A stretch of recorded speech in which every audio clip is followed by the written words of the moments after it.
Welcome to our regular town board meeting. Before we have our November town board meeting, we have two public hearings. The first one will be a public hearing about the preliminary budget. We've gone through 3 workshops and have met with department people and have taken input from the community. And so there's a preliminary budget that we'll have the public hearing on tonight, and then we'll go from there and see what happens. Again, just so everyone's aware, the budget has to be, I have to submit the budget by November 20th, and if the board cannot come up with a consensus or an agreement on the budget, then the preliminary budget automatically becomes the budget of the land for 2021. Okay? So hopefully we can listen to some input, and we may have to schedule another meeting before the 20th to finalize things, but as of right now, that's the direction we're headed. So would you please stand for the Pledge of Allegiance? I pledge allegiance to the flag of the United States of America and to the republic for which it stands, one nation, under God, indivisible, with liberty and justice for all. Thank you. Please be seated.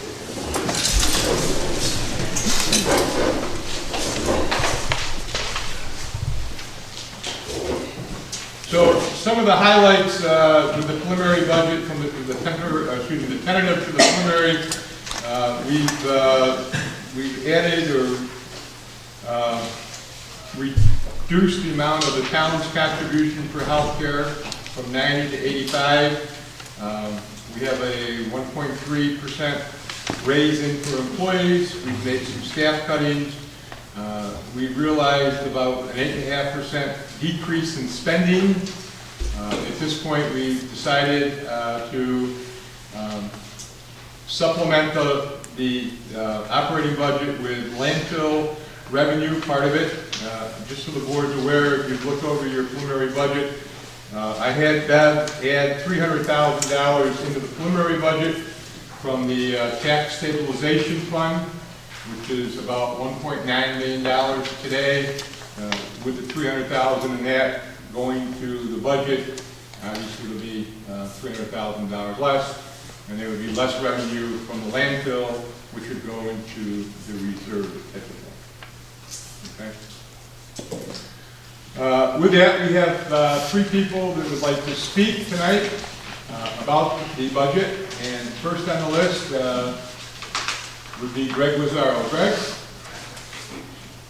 You want me to stand in a certain place, or can everyone hear me? If you want me to, you're going to ask me where you want me to stand, you probably don't want to hear my answer, right?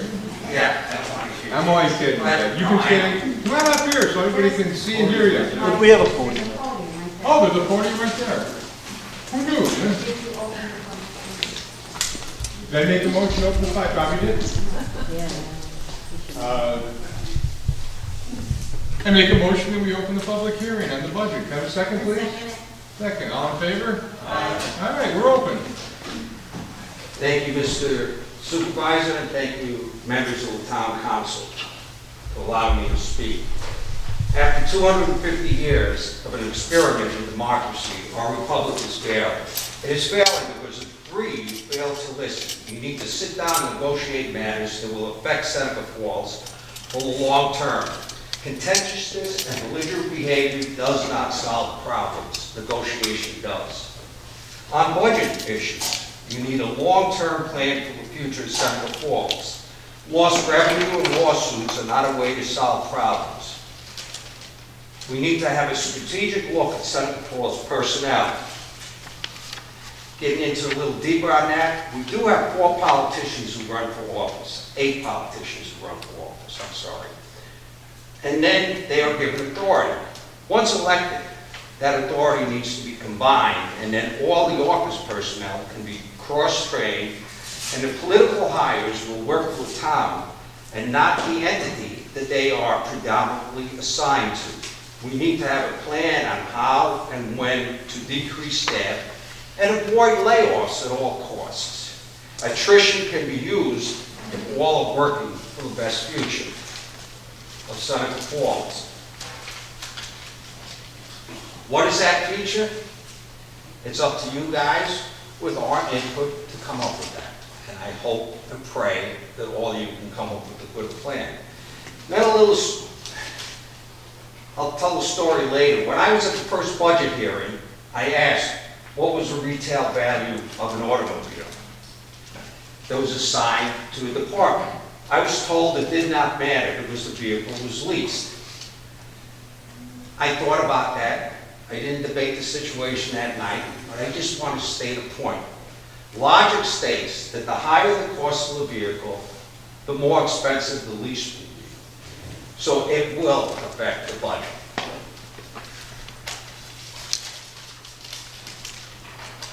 Finally, a little story.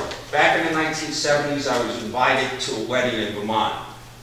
As I was staying next to the farm, my friend and I, both Brooklyn born and bred, took a walk in the field when we came across a bull early in the morning, who we started to annoy. That's what city guys do. The bull started charging, and my friend and I ran to the nearest tree and climbed up that tree. About a half hour later, the farmer came along, apologized, not knowing that we were annoying the bull, and retrieved the bull. He and my friends had a good relationship, and the farmer helped us. We must have a good relationship with Seneca Meadows. They have a right to protect their business, just as the other two businesses up there protect their business with agreements with the IDA and payment in lieu of taxes. We must divest from any lawsuit that we are engaging in with Seneca Meadows and negotiate a fair and equitable agreement. Again, negotiation is a term. Negotiation is what we need to use. Finally, on one small matter, as we all know, because we all have masks on, and we'd have to be living someplace really in a cave if we didn't know there was a pandemic. And we have a national health care crisis. To raise the premiums of employees during a pandemic and a national health care crisis, an insurance crisis, was the wrong message to send to our employees.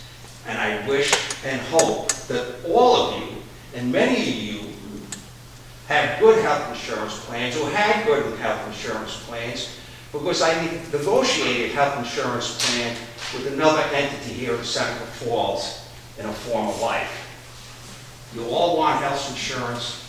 Health insurance is a right for every American citizen.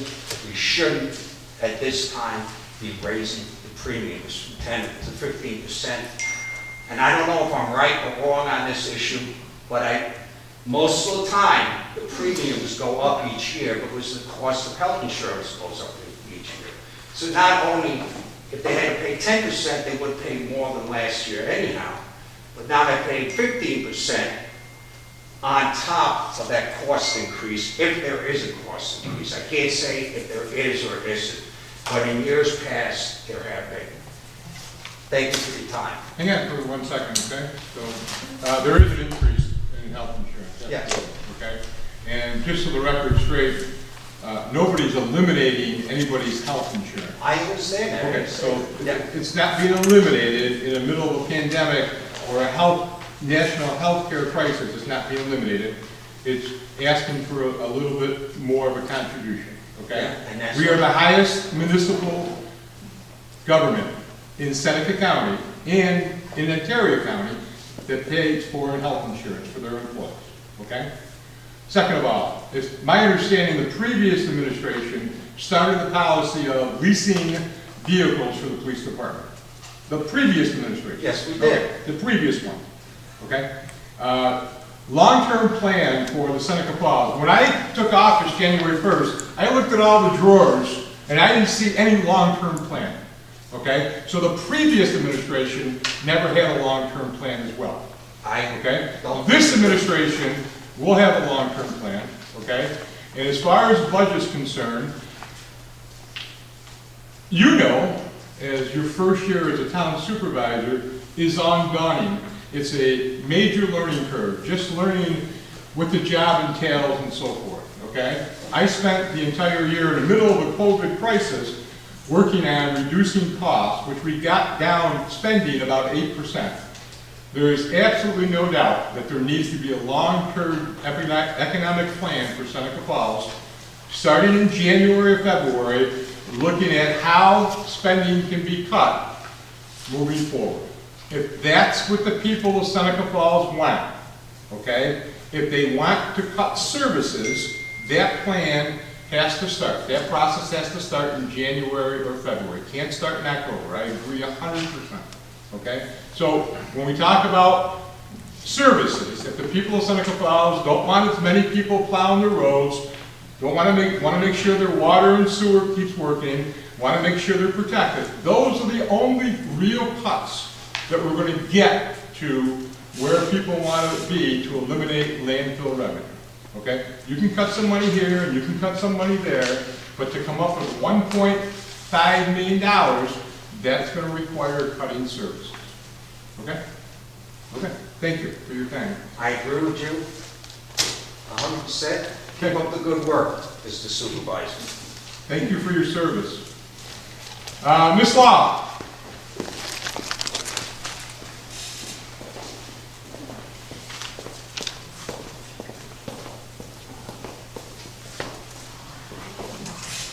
Good evening. Good evening. Merry Christmas. Not yet, please.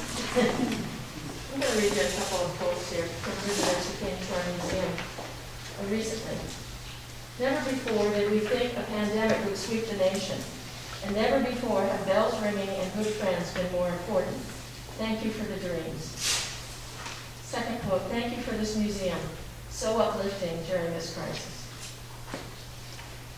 So, we want to thank you, start by thanking you for your contribution to our museum last year. I think what many people maybe don't know is that we have not received government assistance because through the PPP, because we don't have a payroll. We don't have paid employees. All of us who work at the museum do so voluntarily. And so while other nonprofit organizations and businesses and organizations were able to get support during this year from the PPEs for salaries and mortgage and rent and all those things, we received $1,000 from the EIDL, and that was it. And I have to tell you that your contribution helped us tremendously. And so we can't thank you enough. And I think all the visitors who are coming through now would also be thanking you. I wanted to talk to you, we're quite very concerned that we have been cut 65% in the budget, and traditionally the town board has given us It's Wonderful Life Museum, and we have to be very careful to separate us from It's Wonderful Life Committee and It's Wonderful Run. There are 3 nonprofits who help coordinate the festival. The town board has traditionally given us $5,000 for our role in the festival, which is sizable. We have more expenses than anyone else because we pay for all the actors to come here and for an awful lot of the activities. So in essence, if you consider that you're giving us $5,000 for next year, or $7,000, it's only $2,000 towards the museum and $5,000 towards the festival, which is very difficult for us to even comprehend. In 2019, we had 13,000 visitors to the museum. It's been increasing every year, except this year. So maybe we're at this year, at this point, maybe we're at 2,000. We are getting people, and people are thrilled we're open. But it's obviously we've taken a big hit through not being able to have sales and donations and things like that. So, you know, it's important for me to talk about how much our museum spreads the message of It's a Wonderful Life and the connections with Seneca Falls throughout not just the country but the world. So this is our calendar for next year. Next year it's the 75th anniversary calendar. So I have these for you, but we'll leave them elsewhere. And it's really important when you look at it to look at this page. So on the first page, you'll have pictures of Frank Capra and Jimmy Stewart and Donna Reed. And on this page, you have pictures of people from Seneca Falls. John Robbins, Ed Chase, the Habitat for Humanity. You have the actors interacting with these people. This is what our museum does. We are connecting this film with Seneca Falls in a huge way. And we're already planning for the 75th anniversary next year. And to have such a cut at this time, we're already planning for it, is really, really hard. And I also wanted to mention to you that this year, as I think you know, we're having a virtual festival. And we did not want, the museum, we did not want this to be a throwaway year. We can't have a throwaway year. It's the 74th anniversary of this film. And we have created a 3-day program that's almost like what you would experience if you came to Seneca Falls. Obviously, it's all going to be virtual. The actors have been working with us. We're having videos nobody's seen before.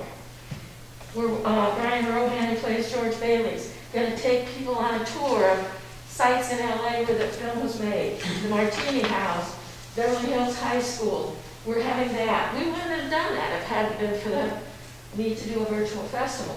So we're utilizing this situation and mustering all of our creativity to make this a really special year and to get ready for the 75th. We're also working locally with Habitat for Humanity to have a housewarming. Suicide, the Seneca Falls, Seneca County Suicide Prevention Coalition.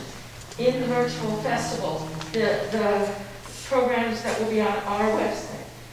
We'll have a Talk Saves Lives speech so that we can address the issues of suicide. We're working with the National Women's Hall of Fame on a Book of Lives and Legacies. We're giving out the George Bailey Award. We're having Zoom playing. If we can do this during a pandemic, imagine what we can do next year for the 75th anniversary. This will be the hub for the international celebration of this film, the most inspiring film of all time. And I'm kind of shaken because, well, it's hard with this mask, but I just believe in this so much. I believe in this so much. And people need this movie now. They need the message of this movie. This is the time for George Bailey moments. When in crisis, you can't have a George Bailey moment if you don't have a crisis. And this is a George Bailey moment because that brings people together. And we are working so hard. This isn't just something we do a couple of months out of the year. We do this all the time. And I would just urge you to reconsider. I know you're along in the process, but reconsider this. It's so important for us going into the 75th anniversary year as a museum and recognizing how much we contribute to the festival to have your support in so many ways. So I thank you for letting me speak. And well, thank you, and thank you for all that you guys do. I don't think anybody here does not believe in the importance of a Wonderful Life Museum and the whole festival and the whole event. Obviously, it's an integral part of Seneca Falls, just as much as anything else is. Is there any savings this year in the budget versus previous years because you're not bringing in actors at a very high expense and so forth? Well, we're using, you budgeted, within our budget is $5,000 for the festival. There are expenses with a virtual festival. You know, there but are, not the same, right? Not the same level? well, fairly, but you know, maybe a little bit less. We don't, And no actors are coming in, right? No, we can't bring any actors in. Right. You know. Okay. So, not that, but there's other kinds of expenses. And we're doing some filming that will cost us money in Los Angeles of these sites I was telling you about, some different things. Okay. So, anyway. Thank you. But I'm going to leave it with thanking you for this year. Because we thank you every day for your support.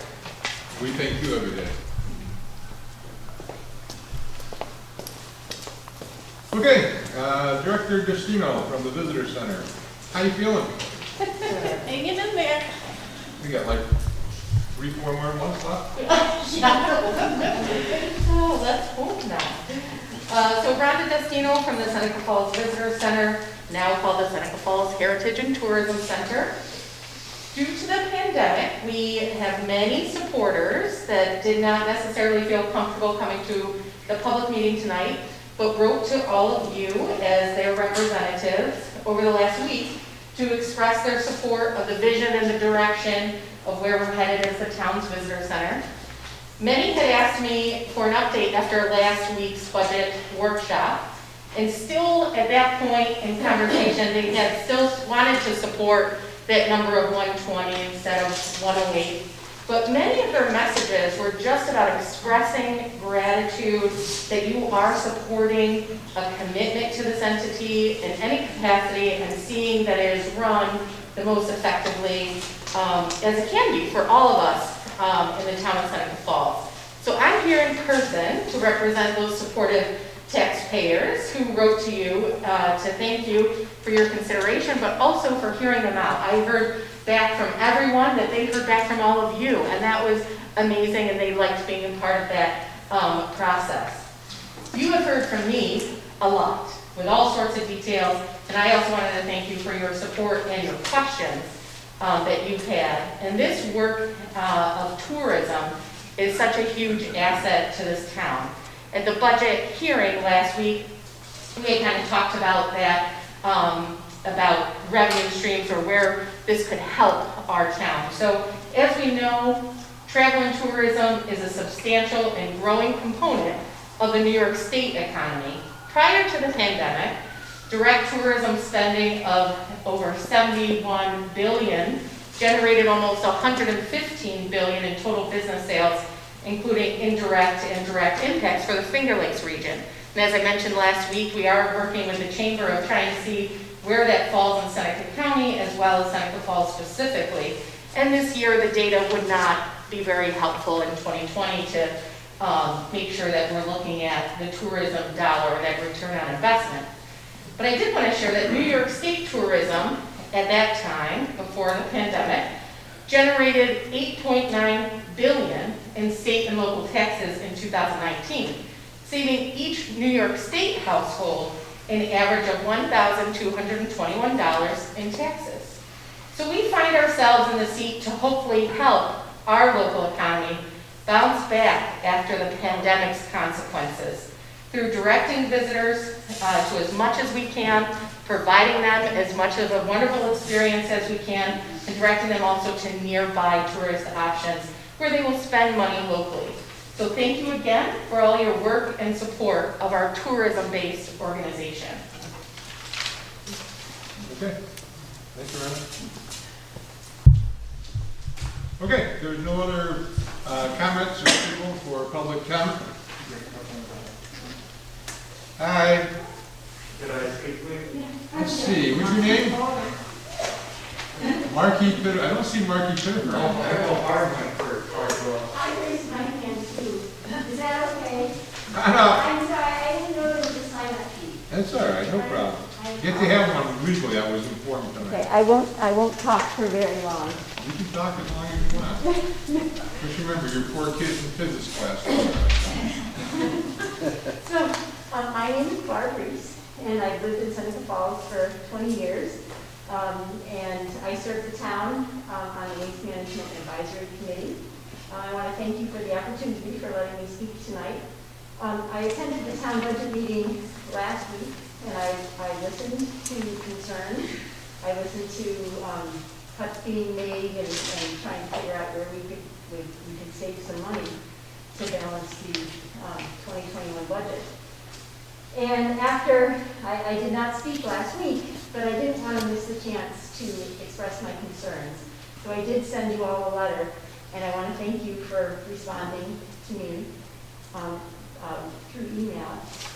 But I'm here again tonight because I'm urging you to reconsider your budget for 2021. See, each year at this time, we face the same budget issue. And in all these years that I've been here, and we talked about when the landfill closes, we haven't come up with a plan yet for how we're going to financially do this. And so we need to come up with a plan for how we're going to deal with the loss of the post-agreement funds. And so if we keep using the money they give us, I fear that we're not going to be financially independent of Seneca Meadows. And for how great our town is, we really need to be independent of them. And so I'm urging you to approve a budget that shows we're being responsible in our planning for the closure of Seneca Meadows by 2025. I want you to consider reducing the 1.8 million of landfill revenue that you put into the draft. It sounds like you changed it a little bit by 300,000, which is nice. 300 there, 300 there. I think so I was looking for a little bit more to show that we're shifting some of that responsibility onto the taxpayers. How much are you looking for? Well, last year, we did how much? How much was the shift for this year's budget? I believe it's like it was 1.4 million of revenue within the operating budget. So something less than that. So something, don't put that much in, right? And so I was thinking something like down to 600. And where do you want to put the landfill revenue? Put it in reserves and. Put it in reserves. And I was hoping maybe we could, And raise taxes. or cut spending, All right. you know. I just want to make sure we're. Which is, yeah, and I realize that it is, something's got to give, right? So we need to start making those adjustments now, not later. And so that's what I'm urging you to consider. I know it's not easy, but that's why I'm here again tonight.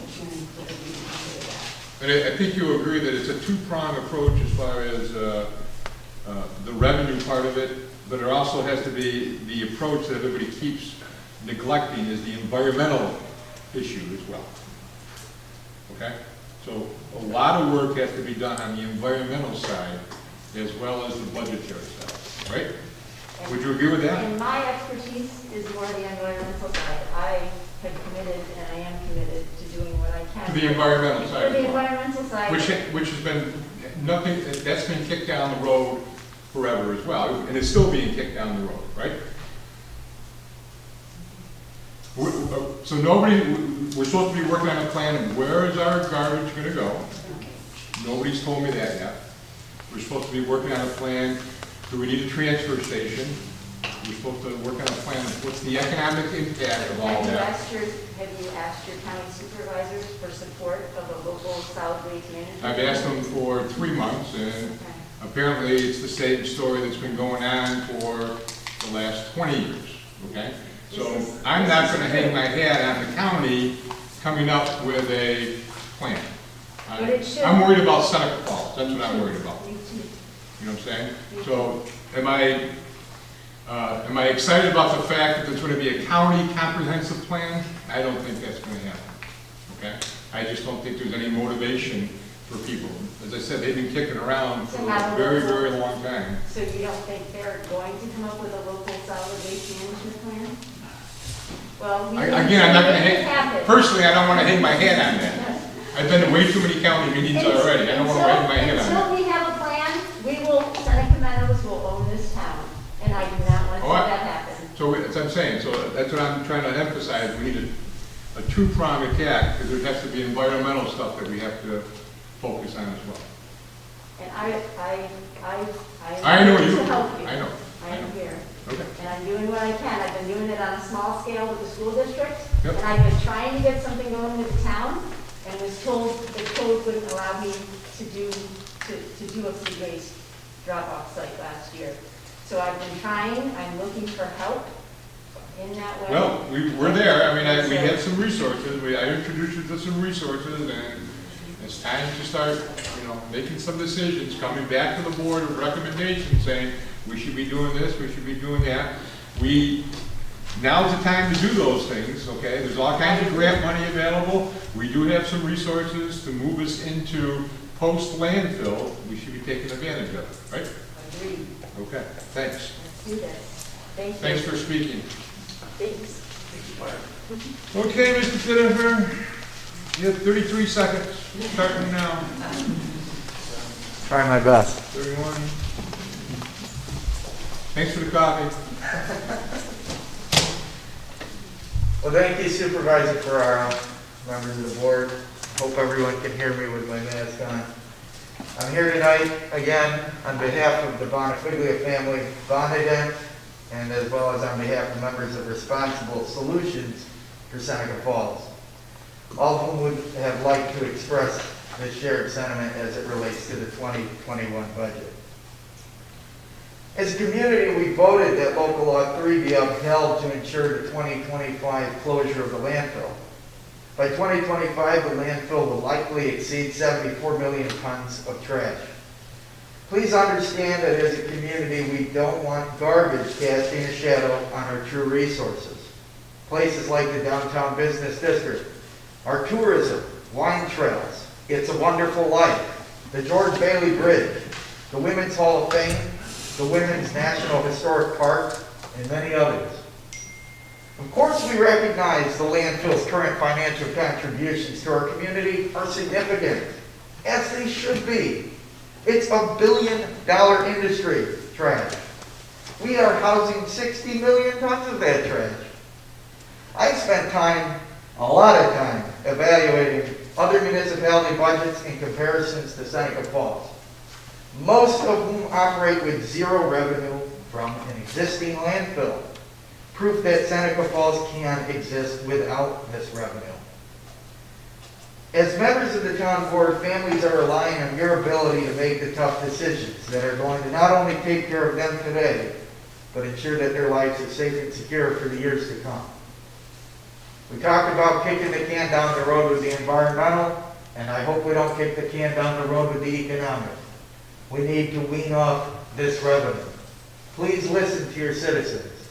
We ask that in the best interest of Seneca Falls, you work collaboratively to revise the current proposed budget and chart a more responsible path towards a budget that does not rely on garbage. Not to rip the Band-Aid off, 43% tax increase, 43% tax increase. Nobody wants to hear that. Wean off the landfill revenue. Rather, develop a budget that blends a realistic revenue planning with responsible expense evaluation and budget reductions across 5 years. If we can agree that Seneca Falls has more to offer than just a dumping ground, if we stay the course with Local Law 3 for a landfill closure in 2025, then we need to take these last 5 years to wean off this dependency, to create a responsible economic pathway to become trash-free. I assure you that there are many dedicated citizens ready to rally behind you, Supervisor Carrara, and the board, who we appreciate are working tirelessly and long hours. We ensure that Seneca Falls can become a thriving, self-reliant community without landfill revenue. Thank you for letting me speak. I have a couple of questions, if you don't mind. Sure. Okay, so you said the community voted on Local Law 3. I wasn't out of town for that long. I just didn't vote. Community support. Excuse me. Okay. The town board passed Local Law. Correct. Yeah. That was it. I just wanted to make sure I didn't miss the vote. Sure. Okay. And second of all, certainly people are concerned about the landfill, as am I. Okay. But there are many people in our community, many people in our community who are economically disadvantaged. So I just want everybody to remember that, okay? Not everybody can afford the same level of increases that other people can. I just want people to understand that simple little fact, okay? And I can't speak for my other board members, but I represent all the people of Seneca Falls, not just people who come to a meeting and speak, okay? Fully understand. Thank you. Appreciate it. Appreciate your time. And thanks again for the coffee. You just put anything in there, didn't you? Frank, I don't see your name on the list. Well, that's like, All right. still don't know how to write. I'm learning though, because I'm Italian. Oh, the only thing I want to say is, and I've said this a number of times, and nobody can give me a good answer. The 5 people on this board are making a decision for the whole town. And I understand if you got to pave Chestnut Street or Rumsey Street, yeah, 5 people can make that decision. But the landfill is an issue that concerns the whole community. And I say, just like California does, they have Proposition 10 and 1428. Why can't, this would have been a perfect year to have a public referendum on the ballot. More people voted this year in the history of this country than ever before, even in this county. Why can't the people that live here decide what they want to do with local law number 3? Now, the people that are not You in said favor you'd of ask the that land, question? what, huh? Did you ask that question? Who wants to ask that? I thought you said you'd ask, you keep asking this Yeah, question. I mean, well, Okay, I don't, well, I'll listen. give you my layman interpretation. I don't think it's legal, but I'm gonna defer to, No, but I'm just. I don't think it's legal. It's non-binding. That's the problem. See, the people that are not in favor of the landfill should be able to put forth what they want in publication, whatever, and the people, the landfill should be able to justify their existence, and then there should be a vote on what the people in this community should decide. That not you 5 people here deciding the future of, look, less than 1/10 of 1% of this population in this community is in this room. You know, where is the other 8,500 people that live here? You know, they all should be, not everybody, but a good majority of them should be here. 3,000 or 4,000 people. We're should be- limited to 50 people.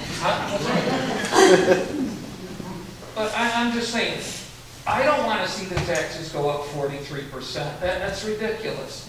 And, you know, look, if local law number 3 gets beat in court, think about it. Barb is right, and so is Doug when he said the other day, and so is this gentleman provided.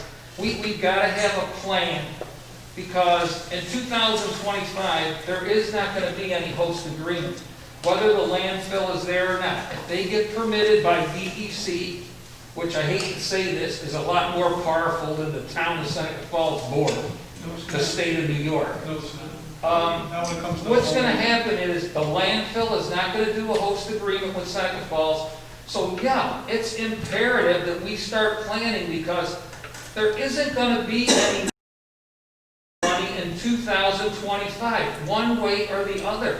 And not planning and not doing the referendum that I asked for, so the people here can decide, not 5 people. That's ridiculous to decide on an issue that involves every person in the community. We should have a vote on whether. And that was my point. I don't think Well, you can have a vote. somebody should try to figure out how to let us vote on an issue. Okay, I think it would be a non-binding vote, okay? It That's would be more right, like not- a straw vote. Listen, at least you know what the Yeah. majority of the Right, people but think. there have been 3 town board elections since local law 3 was passed. There's your vote. You're not gonna get a public referendum, it's not legal. But the vote happens every other November. And 3 separate times there's been a vote. And this is the board we've got here. No, well, all I'm saying is this. Where was it on the ballot that had anything to do with the landfill? There's no written thing there. I'm saying there should be, all right, say it's a straw vote, but there should be something to let the people in this community decide. That's all I'm saying. Frank, when I ran, people clearly knew which side of the landfill issue I stood for. They knew which side I stood on, and they elected me. And Now, the that's landfill everybody in this town. took care of all that publicity for us, the landfill. But if they read the paper, they can read my statement. I don't think they elected you just then. And second of all, land use issues are solely the responsibility of a town, not the state. Okay, all right, well, that's all I had to say. I'd like to Thank see, you. you know, some kind of vote by the people that live in this community, that's all. It'd be nice. Yeah, I know. I don't know Thank why you. you can't do it. Spend money on everything else. Okay. Kyle, yes. You on the list either? Sorry, I was a little late. Didn't know there was a list.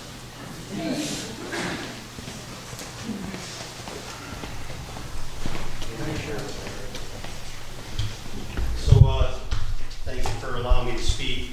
I'll take the formality out of it. Here's the third quarter post-community check for $896,000. You didn't have to drop it off. You could have put it in the mail. You never know, the mail's a tough this time of year. We got a lot going on. So this year, that basically brings a total of about $2.3 million with our Q4 projection. That's gonna bring in a little over $3 million. So, I can't remember how much is in the current year budget that the town has in, but just be on notice that that's the number, it's not 3.8. I changed the budget, I added 16 million, but we're gonna fall short, huh? Yeah, you're gonna fall a little short.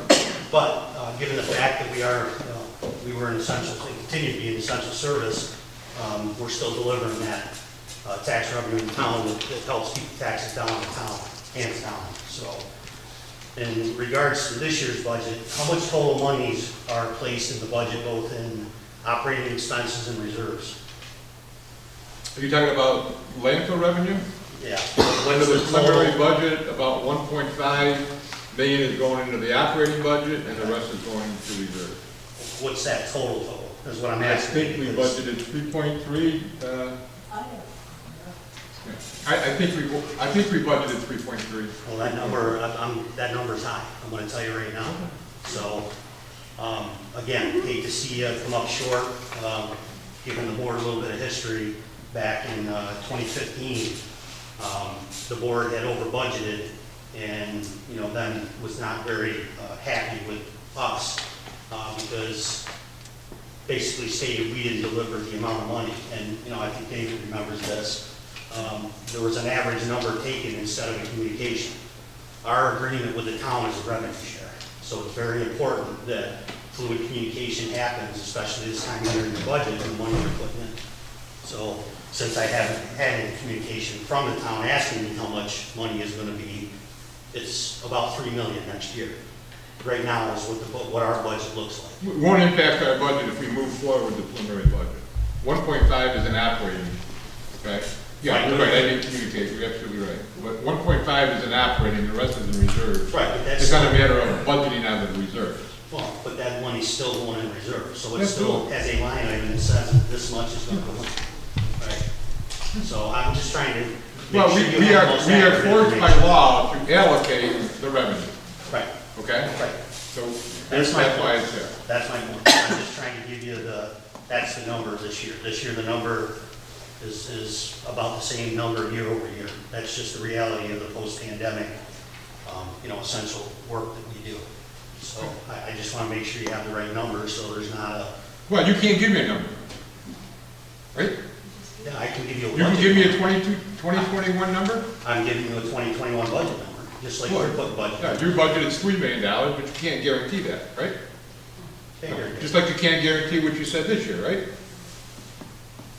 Well, I can guarantee you about pretty close to the number I'm going to give you this year. Well, but you gave me a 3.4 number last year. I didn't give you a number last year. Okay, all right. That's been the problem. But the bottom line is, That's what I'm Kyle, trying you to say. cannot, you can budget something, but we all know that budgets sometimes are not realized based on the economy, based on the market, in this particular year, based on a pandemic. Right. And I wish I could sit up here and say the pandemic's over, but I think it's gonna get worse. So certainly, we can't, everybody's gotta make a budget, I agree, okay? Yeah, I'm just Okay.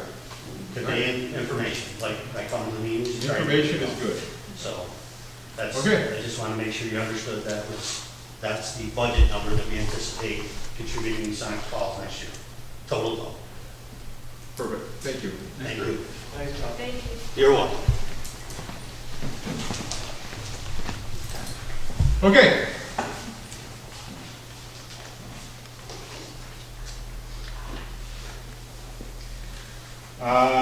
Town board members, thoughts, suggestions, motions, moving forward. My first thought is that in order to absorb this and look at it, I would like us not to deal with the budget tonight, not to do the budget tonight. I asked if we were gonna have another meeting between now and November 20th. I know Dave's schedule is tight, but that's what we've done in the past in order to take the comments that people have made and absorb them and go back and look at the budget. To me, we owe it to them not to approve the budget tonight. Okay, So so, I'd still like us to see, it'd have to be a special meeting. I know we have to do all that. I know nobody wants a meeting, including myself, but I think we still have work to do on this budget. okay, so just educate me, help me out, okay? Yeah. So we have another meeting, and, so at that meeting, we make decisions, or do we work on the budget prior to the meeting, It's or? probably the truth is some of both, but there would be some decisions made that night or afternoon or whenever, and then we would approve the budget. Okay. I think to do it right now, it's on the agenda, but to do it now with all of this comment, it kind of forces us to make knee-jerk reactions, or to ignore them entirely. And I think that's an injustice to them. So I'd like to see us meet one more time on the budget and delay the approval until that time. I'm on board. Okay, take out your phones. Yes, Mr. Jones? Is the public hearing still open? No, we ended that about an hour ago. The public hearing's still going on, yeah. You want to say something? Based on what Doug just brought up, yes, I would. Would you like to sit at the podium? Are you napping over there?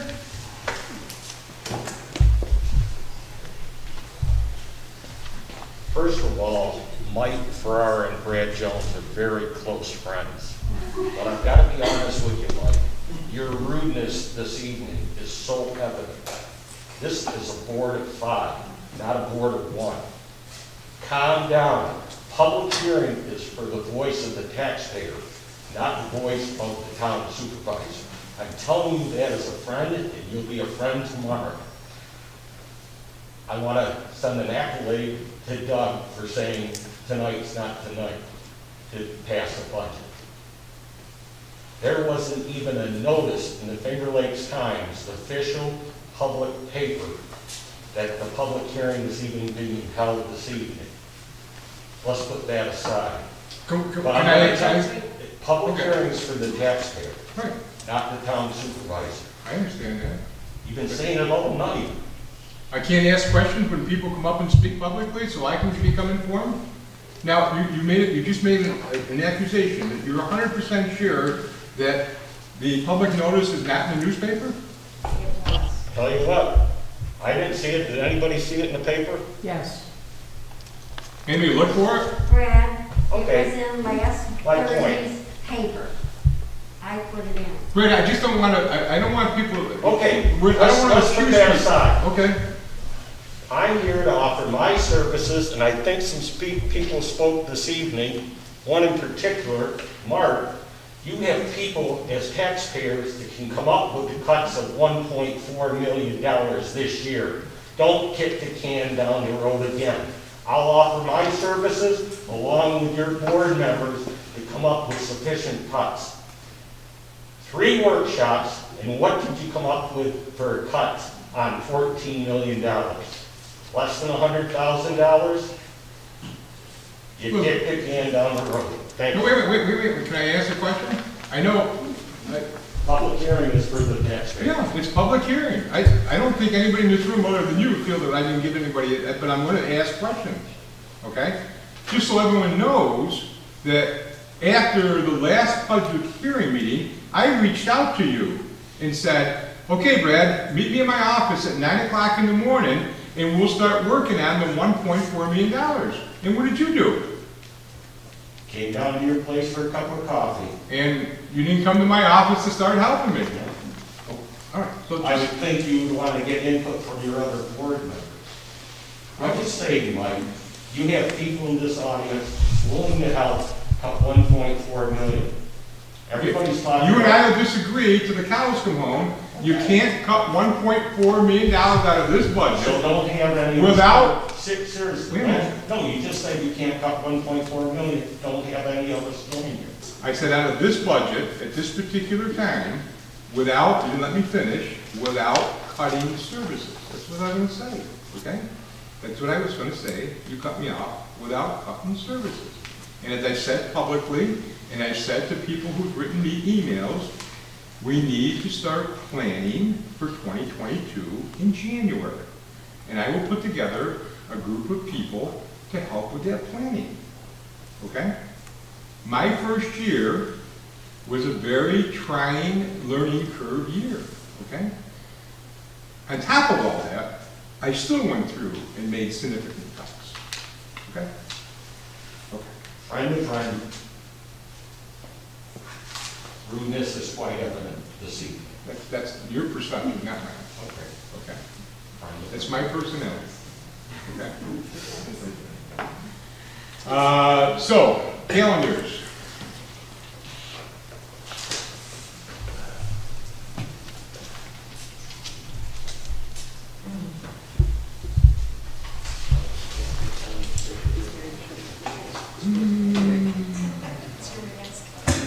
Monday night the 16th. No? Yeah, that's right. No, you can't. Tuesday night, 17th, I have 1, 2, 3, 4. I got county. No, I don't have. No, I got county next. What day is it? The 5th. Okay, I'm sorry, I'm a little ahead of myself. So, Monday night the 9th. Too soon? Too soon. Too soon. Tuesday night, I can't. Wednesday night, the 3rd, the 11th is Veterans Day. The 12th. Thursday the 12th. That's a week from now. Steve? It's iffy for me. Well, we can't have iffy. Friday night the 13th. Yeah, that would be perfect. Saturday the 14th. 13th. Friday night the 13th? It's a Friday night. 5 o'clock. We do it early, right? 5 o'clock. I don't think it's fair to do it early if you want the public to be able to participate. Should be okay. Our budget hearing for 5:30. Yeah. 5:30. 5:30. Friday night the 13th, 5:30. Dave? Fine. Don? Yes. Okay. Friday, 13th at 5:30. That gives us a week for notification, right? Plenty of time? Yep. The special meeting? Mhm. Okay. Mike, will that be here or across town? You available, Jim? Here, you know? Yeah. Yes? That'll be here, okay? Well, I just don't know, I mean, if we get this many people on the Friday the 13th, we're not gonna be able to accommodate it, right? In the town office. And you would already have 50 people there. So I think we gotta stay here for the time being. Here at 5:30, right? Yep.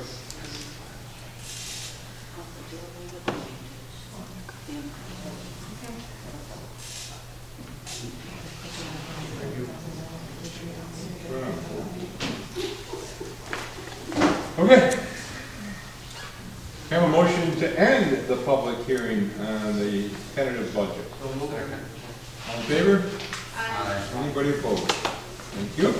Have a motion for our second public hearing, which would be to consider proposed local law number 8. Have a motion to open that public hearing, please.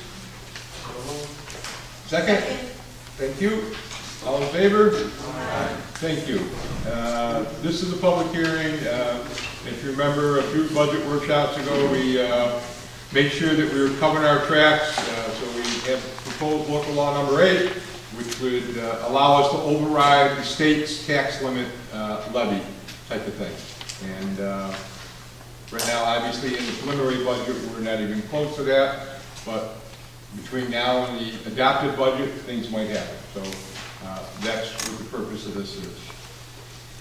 Any public comment on local law number 8 to override the tax levy limit?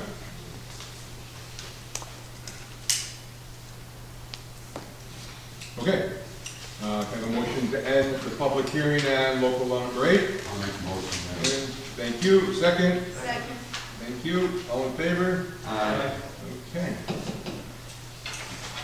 With that, we are going to start our regular meeting. Town Clerk Greer, would you please take roll call?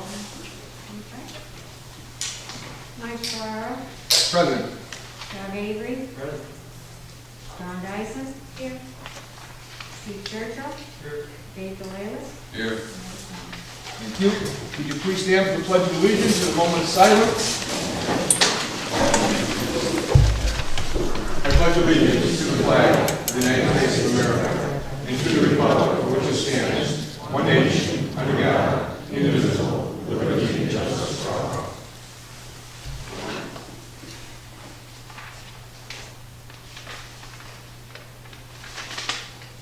Thank you. Please be seated. We have one petitioner. Gail, come on up. Good evening. Hey, how are you? I'm great. How are you? Good, thank you.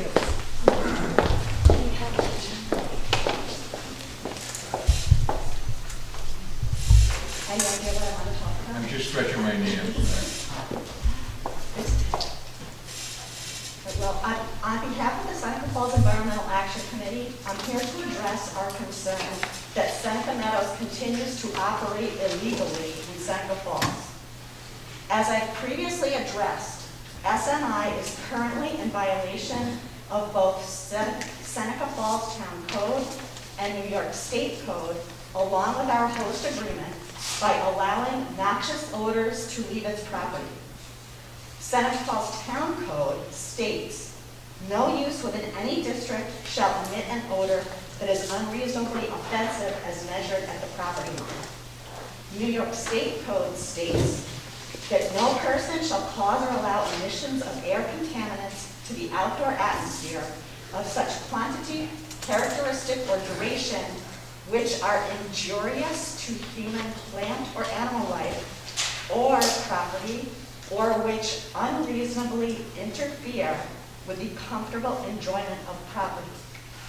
As I've also previously stated, the gas emissions from Seneca Meadows are endangering our health, as verified via the New York State Health Department. Landfill gas migration is a major health concern, and in recent weeks, area businesses, homes, and at least one Seneca Falls school was invaded by landfill gas. I'd like to address all of those. First and foremost, at my own house, a little over a week ago at 7:30 in the morning. It rarely is within the bounds of our house. It was inside our garage when my husband and I left for what would have been a morning walk or run. But given the strength of the odor, and we've experienced it before, being out in it, we would only return with a headache. So what is the point of a healthy run when you're going to come back with a headache? So on the treadmill we went. And again, it was extremely strong in our garage where the door had been closed. It rarely does that. We have no windows virtually in the western section of our house. It's rarely in our garage or anywhere in our house, and it was unbearable outside. Previously, that week, a business had multiple employees complain of the stench because it was inside their business. A second business, the same situation. In one of our schools, the same day that I was unable to go out for a walk or a run, Minders Academy had gas odors in its halls, as verified to me by several parents whose kids complained. That is inexcusable. And this is very, very recently. It's unhealthy, it's unacceptable, and it's illegal. So I'm asking all of you, along with Town Attorney Morell, to take action, as I've asked you before on more than one occasion. Contact the DEC Region 8 Solid Waste Manager. Contact the DEC Commissioner, Basil Segos in Albany. Inform them that SMI is operating illegally. Implement, and I know you're working on this, and I'm waiting, as are your citizens, implement a reliable odor reporting system that the citizens of Seneca Falls can rely on when they call. Demonstrate to residents of Seneca Falls, especially our children, that you care more about us than Seneca Meadows. Thank you. Thank you. And Bill, just for the record, I want to make sure that I have introduced odor detection system. There is science out there for it. Okay? Yes. Trying to connect the board with the vendor It's not cheap, it's expensive. Yes. But again, if we want to pinpoint the issue and identify what the gases are and where they're specifically coming from, it's going to take some money and it takes science. Yes. I We couldn't agree definitely more. went for science, we're behind that 100%. But even short term, we need an odor recording system or even a website that our residents can feel confident in. 300%. And this is a. Yeah, this I is mean, a- people need to know that when they call or when they tag on a website, it's going to be taken seriously. Not that they're going to get some mail-in propaganda, thank you for participating. This eliminates, in this my eliminates the landfill, this eliminates everything. It's all Absolutely. The cloud-based, science- on your phone, identifies exactly where you're calling from. Yes, Identifies where the wind direction, everything in the barometric pressure, identifies all that, identifies the specific smell, and then goes from there. in the meantime, I'm urging you and everybody else on the board to contact the DEC. In Albany and Region 8, I can give you the phone number. Thank you.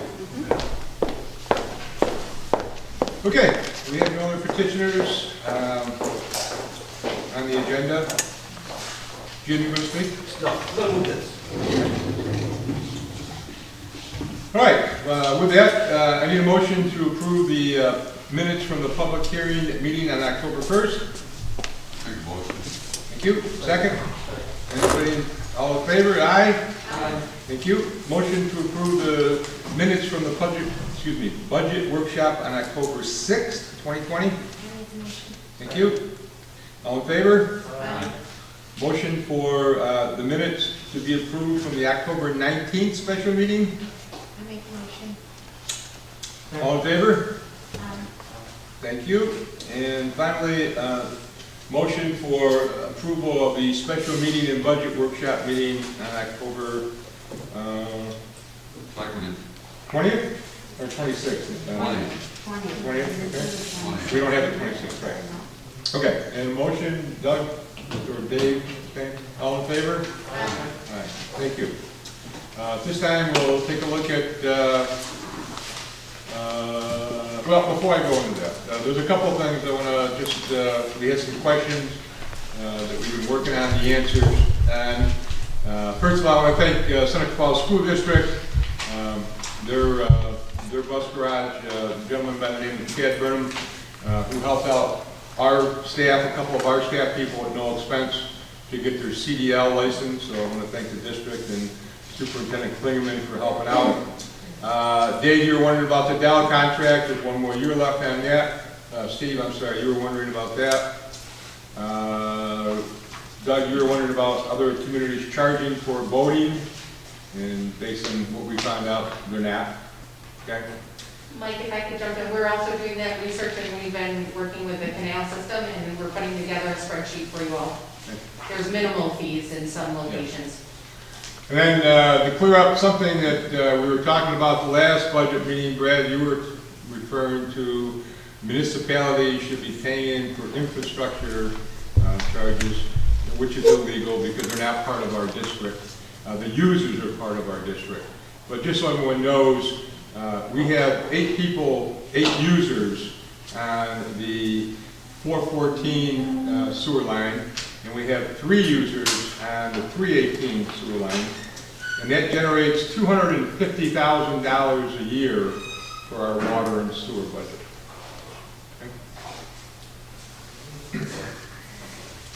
Okay, reports. Have a motion to accept the dog control officer's report for the month of October. Thank you. Second? Second. Thank you. No dogs were impounded, no dogs were turned in, no dogs were adopted, no dogs were euthanized, and we issued 31 appearance tickets to, I don't think the dogs, but to the owners of the dogs. All in favor? Aye. Thank you. Report on the motion to accept the zoning office report for the month of October. Have a second, please. Second. Thank you. As you know, or If everybody doesn't know, our zoning officer, Dean Zettelmeyer, is still out of work based on a medical issue. So we've been kind of piecemealing. Kim has been helping out, and Nikki's been helping out, and so forth. So thank you for your help on that situation. All in favor, please say aye. Aye. Anybody opposed? Thank you. Commission of Parks Recreation, Don, anything going on there? I make a motion that we accept Jim's report. Second? Second. Can I make a quick report about Saturday, Mike? Yes. Saturday, Parks and Rec staff, along with partnership with Seneca Falls Business Association, were able to put together a Halloween Walk in the Park program in People's Park. It's the first time we ever attempted that.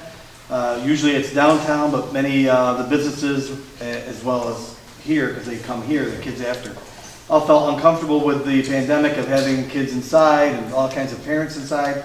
So we worked together and had a program. We put together a plan for health safety, and we ended up having, just so everybody knows, 278 children, 162 pre-registered, 116 day of program registered, all accompanied by adults, from 3:30 to 5. 27 Seneca Falls businesses, SFBA businesses and local service agencies handed out candy. The entire Parks and Rec staff were involved, as were 10 volunteers, including 5 Seneca Falls students.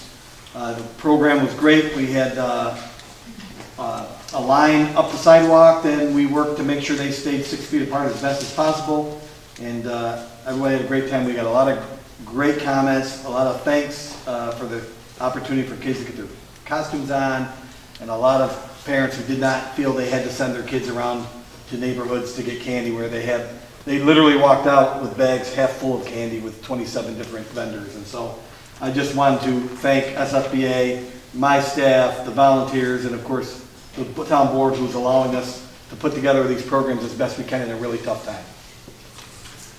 Thank you.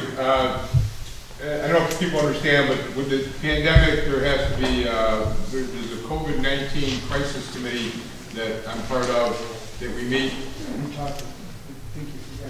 I didn't forget, I said, any other speakers? And right? I said, any other petitioners? You were on a different subject. Here, hang on to it. Here, hang on to it. You can talk, you can still talk. Well, I got more. I got my own. Anyway, there's a COVID-19 crisis committee that meets every Monday at the county level. I'm part of that committee. So any event that goes on in the county really has to get approval from this committee to make sure it's run safely and so forth. So Jim and his staff did a great job with the plan. It was approved, and obviously the implementation. So Jim, thank you, as I said, you and your staff as well.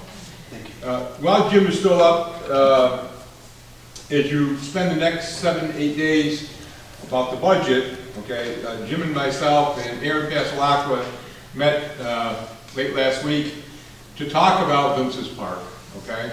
And Aaron has been working on getting quotes and information, and so there's some real serious issues with the pool that will need to be addressed if we're going to open it up, okay? There's electrical problems with the pump. There's pump problems. There's floor problems with the pool itself. There's exterior door problems that need to be replaced. There are roof problems in the shelters. The driveway, obviously, is part of what's in the budget right now. But all said and done, there's filter problems that need to be addressed, maybe not this year, but soon. All said and done, we're looking at probably a close to $200,000 investment in the pool to make it operational the way it's supposed to be. Okay? So as you start thinking about the budget, I would suggest strongly you give Jim a call or Aaron, and they can help you out with any data or information that you might be looking for. Yeah, please do that. I mean, I'm more than willing to answer whatever questions you guys might have. If you want to take a ride out too, you know, just give me a call, we'll take a ride out, we'll take a look at it so you can put your own eyes on it and understand what Mike's talking about. Thank you. Yep. Okay, all in favor of accepting The Recreation, Park and Recreation report, please say aye. Aye. Thank you. That's carried. Councilman Avery, what's going on with the highway superintendent? I move that we accept the highway superintendent's report. Second? You can see, Jim gave us the list that we see every month about the things that were done.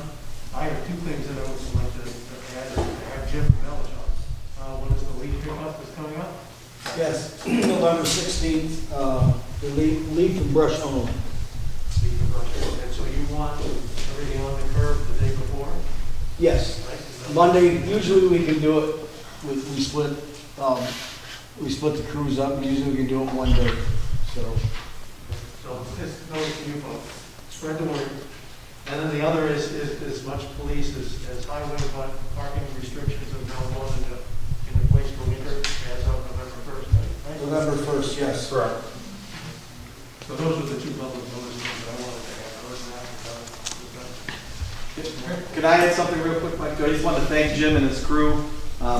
We didn't realize we ever could do it, but they have been servicing our lawnmowers and changing oil and getting it cleaned up and make sure everything's good for the winter. And they've done, 2 or 3 of them already for us, and we appreciate it. And I know it's adding a little bit to their pile, but they've been great. And our staff really appreciates it. Thank Are you. you offering that to the community or at least to the town board? Okay, thank you. All in favor of highway report for the month of October, please say aye. Aye. Thank you, that's carried. Councilman I guess we'll have to go to Councilman Churchill first, not this. Yeah, I move we accept the assessor's report as presented, unless you have something else to add to that. Thank you, I second that. Deb, I would like you to spend a couple of minutes, if you don't mind, talking about what's included in your report as far as the what's coming up in December and early next year that we're going to be proposing some resolutions and a local law. We have one of our exemption programs was adopted through the town board. It's called the senior or the age. It's based on income. You've got to be 65 years of age or older. And they're changing, or the county is presenting, and the towns have to agree, and we've got to wrap this up by the end of December. I sent everybody, or made everybody, the current scale with the new scale for income for the seniors. We lost probably about 8 people, maybe 9 people last season, last exemption period. Social Security payments went up like teensy-weensy bit, and it threw them over the edge and knocked them off. And they kind of rely on it, some of these older people. Going back to the budget and thinking about things, about income levels and who can afford what, I think you should wait for the census to come out to see what the average rate of household income is here. The census is fresh. I don't know when they publish this, but I've been thinking about this a lot. But anyway, so that would help with this, but we need to, I sent it out to everybody early so you would have time to review and ask me questions ahead of time. I included the local law or the actual state law for 467. That's the senior or the aged exemption. Depends on who you're talking to with what they call it. I like to call it senior, not aged. And then I sent the 459C, the disability. That's for any age. If you got to prove that you're disabled to get a discount off your school tax. All taxes, actually. And I included the local law that was adopted in 2006, and I have a local law that was from 1999, but I gave you guys the newer one. So the scale has not been changed since 2006 for income. So the county has recently changed the scale to a... Well, we're in the middle of the process. In the middle of the process, right. So it hasn't been adopted yet. There's no requirement that the town mirror the county's scale and numbers, but it makes things a lot simpler and it's a lot more uniform and it's a lot more workable if they are the same. So, that said, which I very much recommend the town moving forward with the local law, it would be, it's in place by local law, so in order to amend the local law, you have to do that same level of formality. So what you do is get a local law in front of you before the meeting on the 13th, and we can advertise a public hearing on the December meeting, and proceed that way. Do we need to pass a resolution tonight then? No. My timing was with Debbie, we were to do a resolution in December for the local law public hearing. Because this won't go into effect until March. We have to adopt it before March of 2021. But I don't, it doesn't matter to me. If the town, if the board's in favor of it, let's get it. I'll get it ready and we'll figure out the timing of everything later. But yeah, so the taxable status date is March 1. Right. So, and ultimately, this is going to affect things after March 1. Tax bills that come out after March 1. So we've been trying to, as I said, it's been adopted in the process at the county level. It'll pass, I think, maybe next week meeting. And the supervisors at the county level basically can't speak for the boards, but they said we'll bring it to our individual boards and try to make it consistent throughout the county as well as the school districts. So that's what that says. And it hasn't been changed since 2006. So this proposed scale, these are the county figures? Correct. Should we wait and see what they do? Yeah, it'll be the same thing. But yeah, you can wait until it's official. I think it comes up on the agenda next week. Next week is before the 13th anyway. Yeah, And absolutely. we currently have 10 on 459s with disabled people, and we have 67 or 70 on the senior residents, under $22,499. And it's hard to exactly tell people what the impact is going to be, but remember, if this goes through, it'll be county tax, town tax, school tax. So on average, it'd probably be a $40 to $50 hit per household based on a $100,000 valuation of your home. But again, there's just no way to pinpoint that until you have all the data and how many people we have meeting the criteria. Okay, thanks, Doug, for that update. All in favor of accepting the report, please say aye. Aye. Thank you, that's carried. Town attorney, or no, attorney for the town. Town attorney is the wrong thing. It is. So, okay, so there are several matters that are going to be coming up on the agenda. We can address them when they come up, but just to specifically talk about what was brought up during the comment period. New York State law has specific topics and subjects that can be subject to a referendum. Sometimes it's mandatory referendum, sometimes it's permissive. We do a referendum after petition procedure and all that. But a referendum is a specific thing when there's a vote, and that vote determines the outcome. It's a very limited number of subjects that's allowed for, and what's being discussed here this evening, basically the budget process, is not one of those subjects where that is an allowable thing.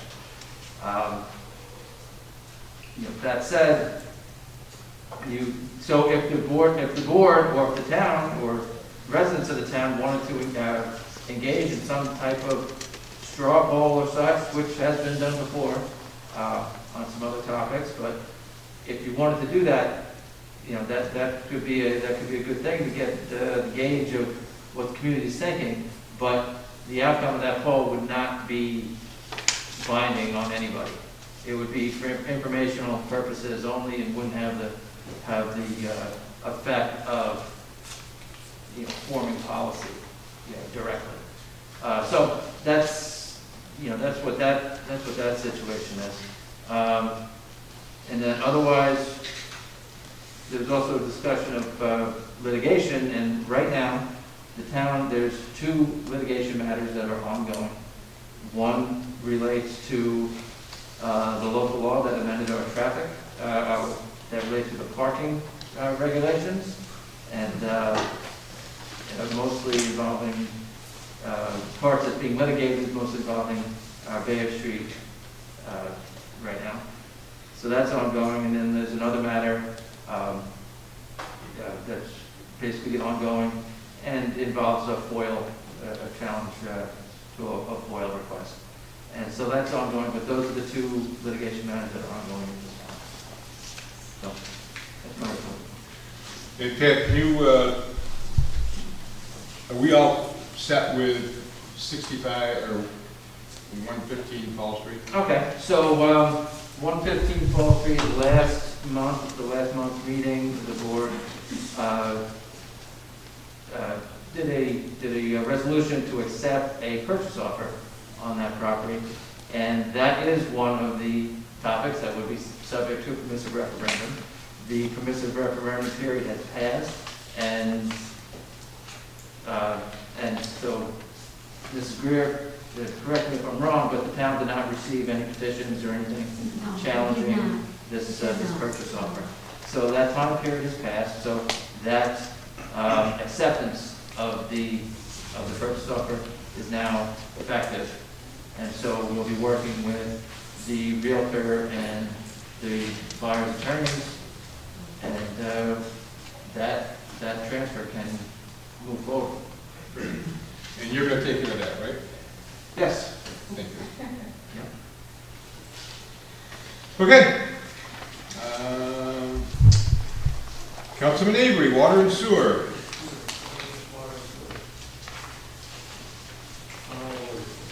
Okay, well, I move that we accept the monthly report from the water and sewer departments. I second that. Never got one. Oh, you know what? We don't have, That explains why. Yeah, we don't have. we don't have. Well, Doug, We met with Joe. Joe is out of town, he's on vacation, and, but Doug and I met with, Joe before he left. Oh, James is. James is here.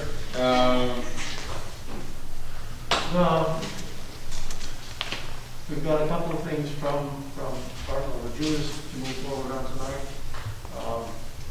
The generator for the Bear Street, or sorry, Auburn Road water plant, that's underway. The town, I understand, we're for. There's nothing new. The algae bloom season is finally passed, and I think we were reasonably spared.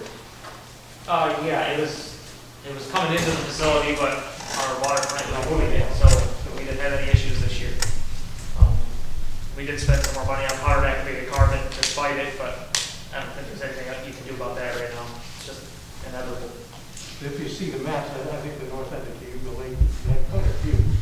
Oh, yeah. More than some other areas, but we seem to be handling it well. We're sending one more sample out probably tomorrow or Monday, and if that comes back negative, then it's called seasonal.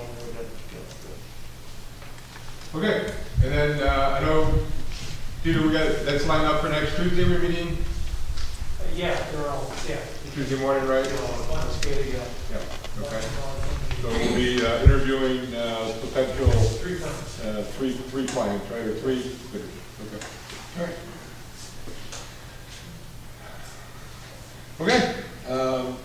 All in favor of accepting the report that we don't have from water and sewer, please say aye. Aye. So moved. Thank you. Councilman DeLeas, Town Justice Report. I'd like to accept the report that they handed in. The election for judges, there's a 70-vote difference. How about a second before you? Second. Second.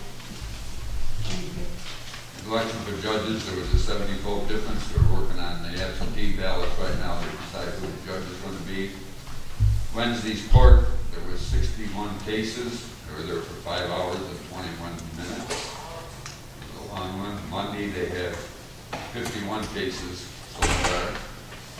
And there's 2 jury trials coming up. I don't know, Patty, you involved in all that? I am not involved.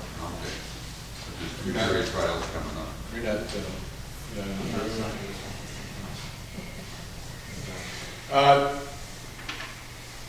Who's the projected winner of the judge? So they have to keys it, right? Town House was, As of election. Oh, so the head by, and they count, I think they count absentee ballots next week? yeah, next Tuesday, I think. Tuesday. Judge Irway from Junius is the winner.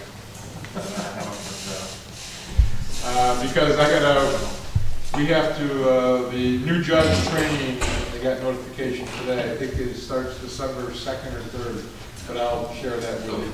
Yeah, they're supposed to open them up next Tuesday. Yeah. won't know. Okay. All right, very good. All in favor of accepting the town court report, please say aye. Aye. Thank you, that's so carried. Councilman DeLeis, public safety report. Make motion to accept the report that the chief handed in, the email list. Second, yeah. I want to thank for the Halloween down there in the park. Police helped out on that too. Later on in the budget, our board meeting, we have some surplus vehicle we got to take care of, some taser agreements.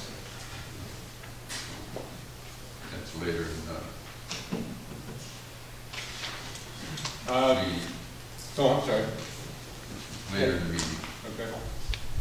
And Chief, you want to add a couple things? I would like to add a couple things, please. So I would like to announce that the Federal Bulletproof Vest Partnership that we apply for every year, that is a grant that we apply that helps purchase bulletproof vests for our officers. What that does is that when we purchase a vest, we submit for reimbursement for 50% of that vest. This year, we were awarded $2,935 for that, so that will be very helpful. Also like to thank Jim Spina and the Business Association for Saturday's event. It was a beautiful day. We had a great time. The kids had a great time. Thank you, Jim, for putting that together. That's a tough thing to do in these times, so that was a lot of fun had by all. Lastly, I'd like to let everybody know that the reference to Executive Order 203 by the governor, we sent out a survey with all law enforcement in Seneca County. We have been compiling those results, and we should be posting something hopefully Monday. So it's taken some time.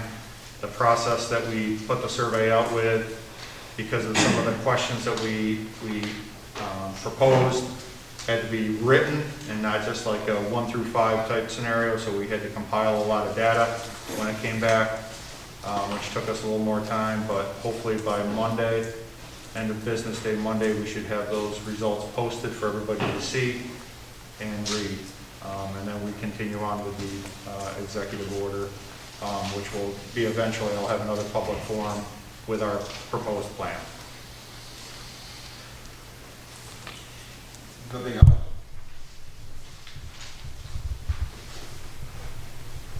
I thought you were going to make an introduction. Well, yeah, later on in the agenda, we have a proposal to backfill a vacant. Oh, you're going to do it then? Yeah. All right. Okay. Okay. All in favor of accepting the public safety report for October, please say aye. Aye. Thank you. Peter? Anything going on? Not a whole lot to report this month, nothing to add. Next week we'll be talking to SCADA, potential SCADA vendors, and I've got contracts for Auburn Road that have to be executed by you and Pat. I'll drop off later tonight. And then that Auburn Road project will kick off officially, I think, on Monday. And just so we still have phase 2 of the sidewalk program going on. It's hopefully the design is complete. Jim, Stu, and myself are meeting with B&L Massachusetts tomorrow morning, 8 o'clock, to answer any questions and so forth. Phase 1 still has to be cleaned up, right? 3 more, yeah, so basically we had punch lists, or you found a punch list, there's 3 more items that you put on we start basically liquidating damage process. This is like the third notice on, I think. I talked to Matt about this also, and, I think November 11th is the date. yeah, because $274,000 is sitting out there, and it has to be finalized by December. Okay? Okay, very good, thank you, Peter.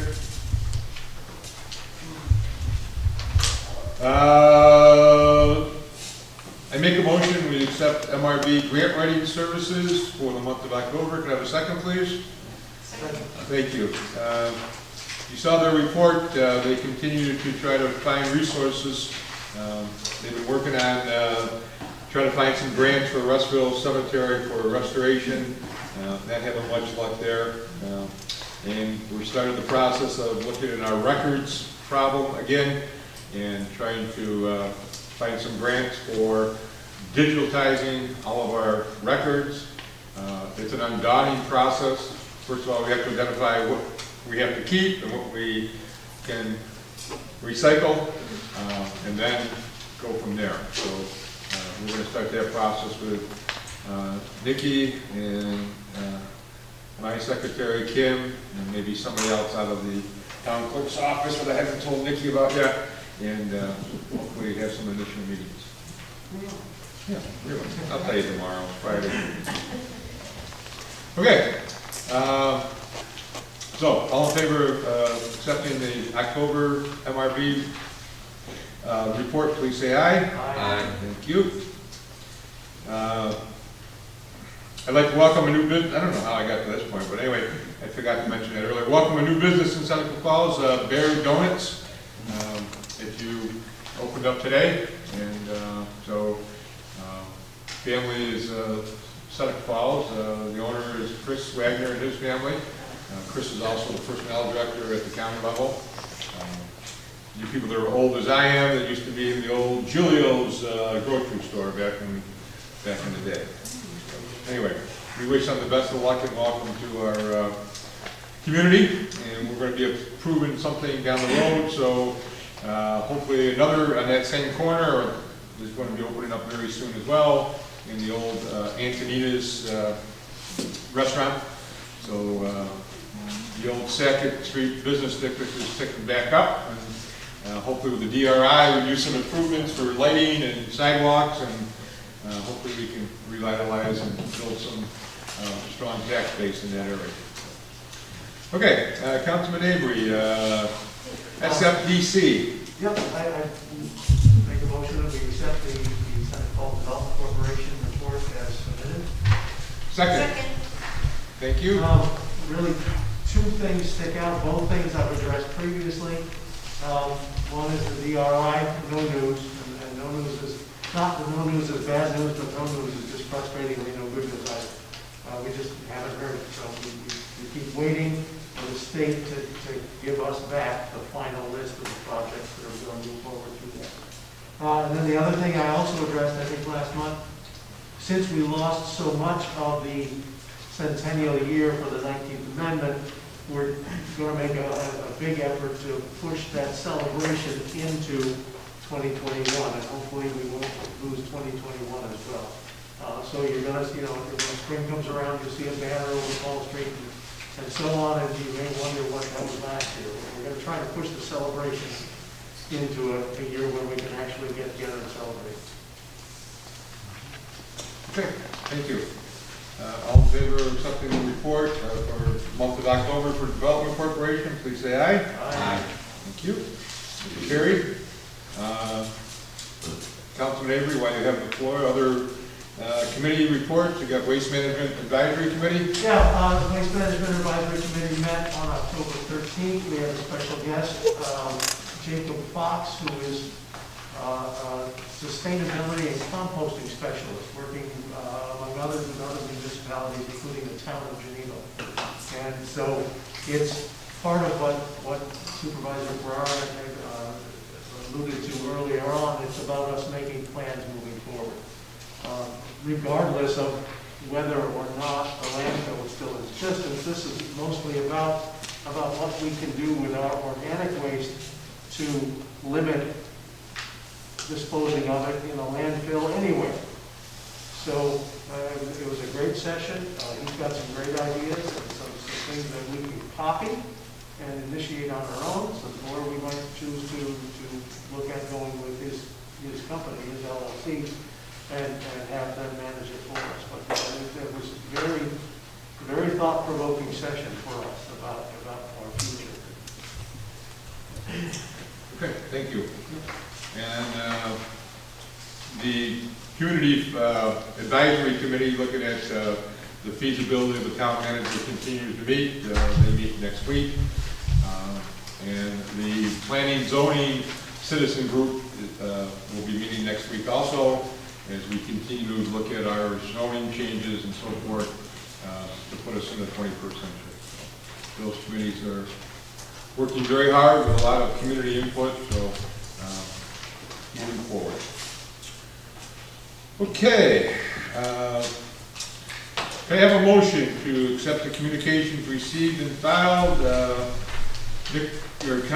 Town Clerk Greer, we've had 4 communications for the month of October.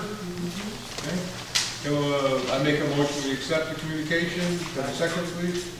Seconded by Mr. Avery. All in favor? Aye. Thank you. Okay, Daniel, we're going to go back to you. You're our second petitioner. I didn't pick up the pace, I'm sorry. No problem. Are you ready? Did you identify yourself and where you My name live? is Dan Dad Senior, and I live in Seneca Falls, New York. I realize it's tough to tell with all this coverage.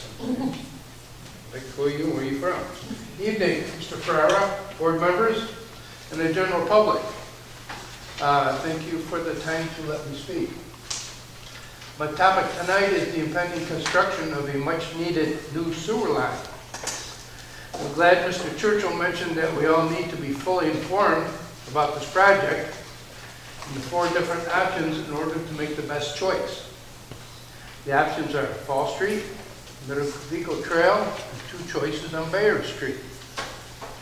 I understand Mr. Ferrara has taken over on gathering information, and I hope fully informing the public as to cost comparisons and dynamics of the future construction. I'm hoping all board members get involved so as to make a well-thought-out plan with input from the general public. What you get? With millions at stake and different levels of inconvenience, it would behoove all to pay attention. As Mr. Ferrara has stated, this is their money, meaning the public, not the town board. Public definitely needs to pay attention to this. I realize Fall Street is fragile and a nightmare to upgrade and a state route. The north side of Bayard Street would also be quite destructive. That leaves the Ludovico Trail on the south side of Bayard Street.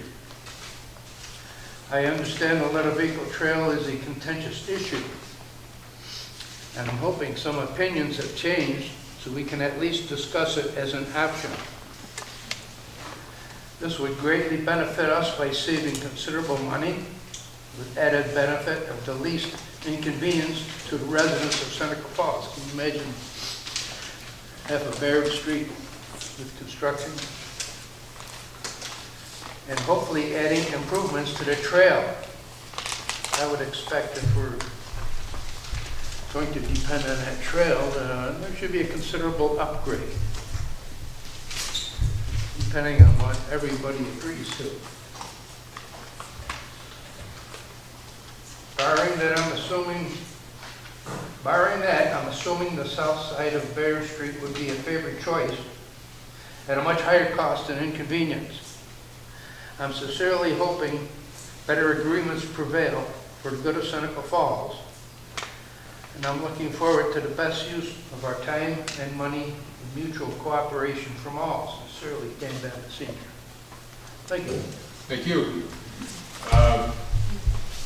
So we are in the process of trying to set up a informative meeting for the board members, okay? And we were, I threw some dates out this week and we couldn't come to any consensus at the moment, so I really like to get this scheduled tonight if we can. So I'm just going to ask you if you can pull out your phones again.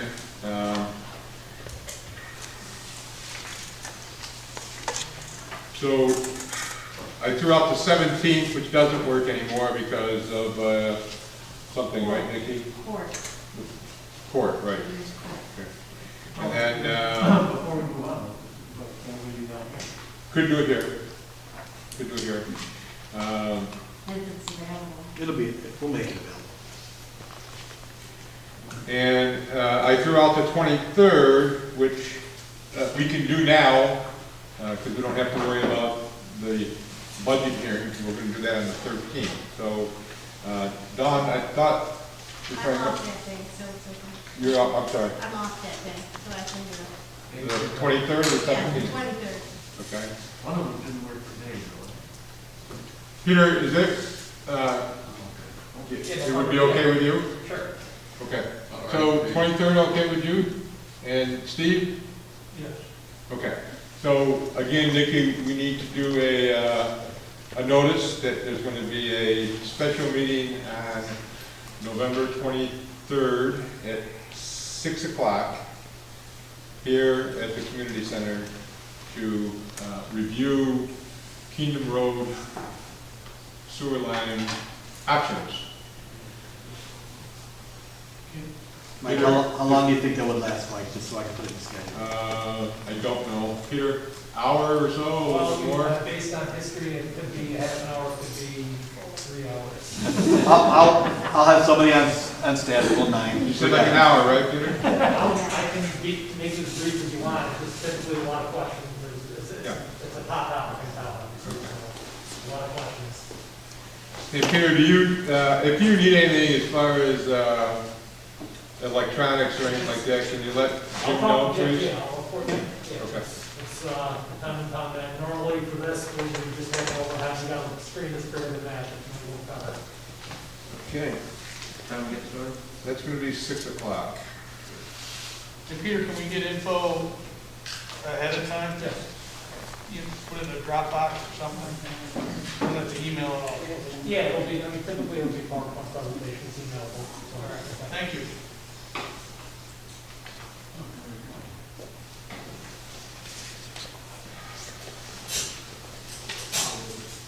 You say the budget meeting was at 5:30 on the 13th?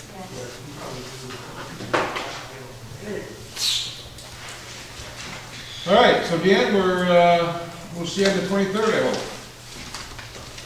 What are you talking, Kingdom? Oh, We're talking all different types of, it's going to be informative type of thing. No decisions are going to be made that night. It's just to bring people up to date and to inform them of what the options are and so forth and so on. But it's what you were talking about. It's what, we call it Kingdom Road sewer, but we're not talking about the sewer on Kingdom Road.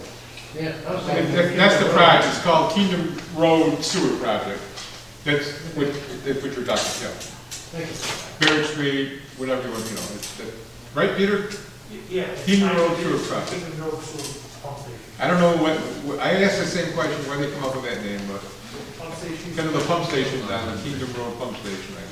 Just so that Peter can bring everything that we need, you know, what Dan said about the Ludovico Sculpture Trail being the best solution. You know, I think it is. We decided not to continue to pursue eminent domain.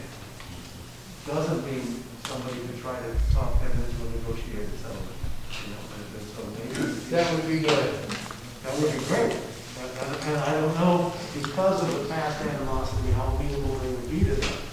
But, Well, so I'm saying basically to Peter, if you could have that information in your back pocket at least. Oh, yeah, yeah. and again, I did that early on in my tenure, okay?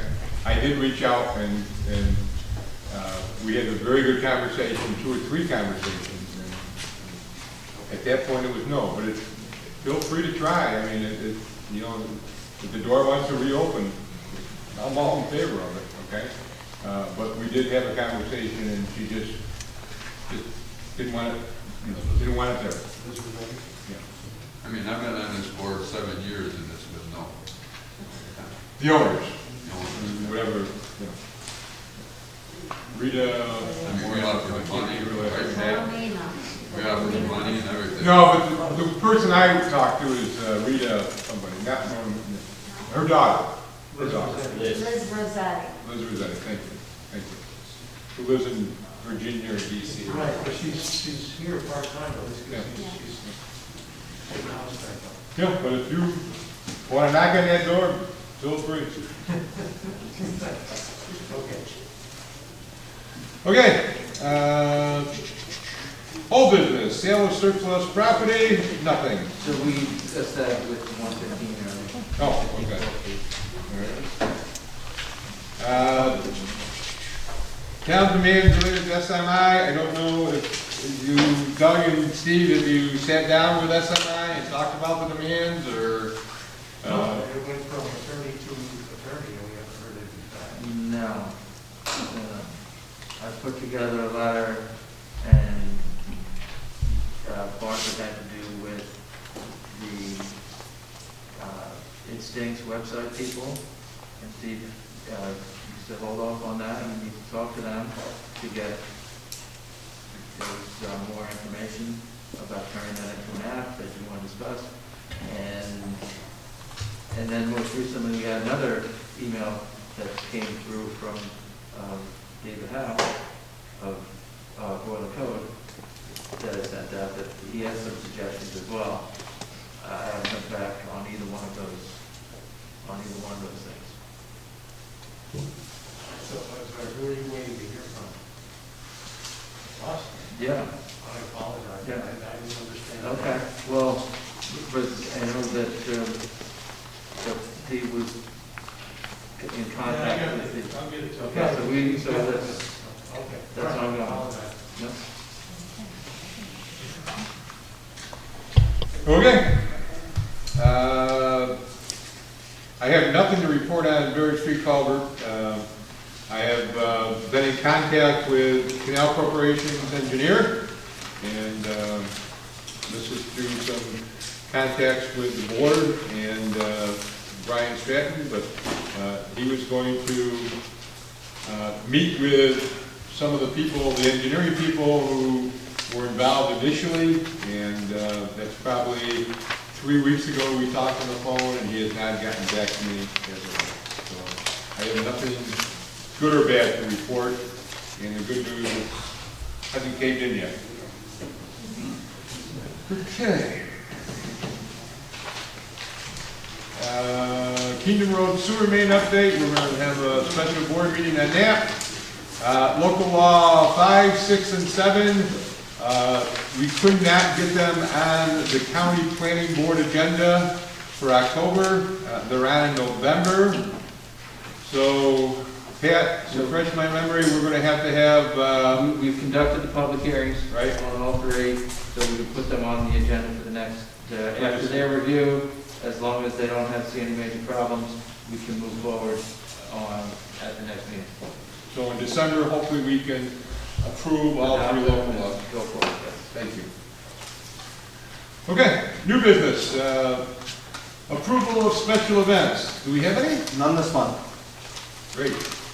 2020 or 2021 preliminary budget is obviously going to be considered, and we will look at that on November 13th. And I would suggest that, if you have any questions, you talk to Bev. I would suggest that if, you want to share thoughts and so forth, I would suggest you use your emails and respond to the emails, and people reply to all. If there's any questions, I'm available 24/7, 7 days a week. If you have any questions I can answer, but certainly, hopefully we can clear up with any discussion and then have our open discussion on the 13th. All right. I have a resolution here. Public hearing before the town board of Seneca Falls, New York was held on the first. That's the legal notice. There we go. So, but ultimately, this is the tax override. You don't know right now whether it's going to be needed, but I would strongly recommend that you adopt it, and it can always be withdrawn later if it's not used. So can I have a motion for the resolution introducing proposed local law and providing for the public hearing? We did that? This would just be for adopting it. We're adopting. as presented. Thank you so much, that's all. Right, I keep reading the wrong paper. Okay, have a second, please? Second. Thank you. All in favor? Aye. I'll make things difficult. All right, what do we got here, Nick? Local law and power. What is that? Oh, is that the 5, 6, and 7 on Yes, it is. Put them back in the file, don't accuse me of stealing them. Okay, but everything there. Everything's back in the file. There you go.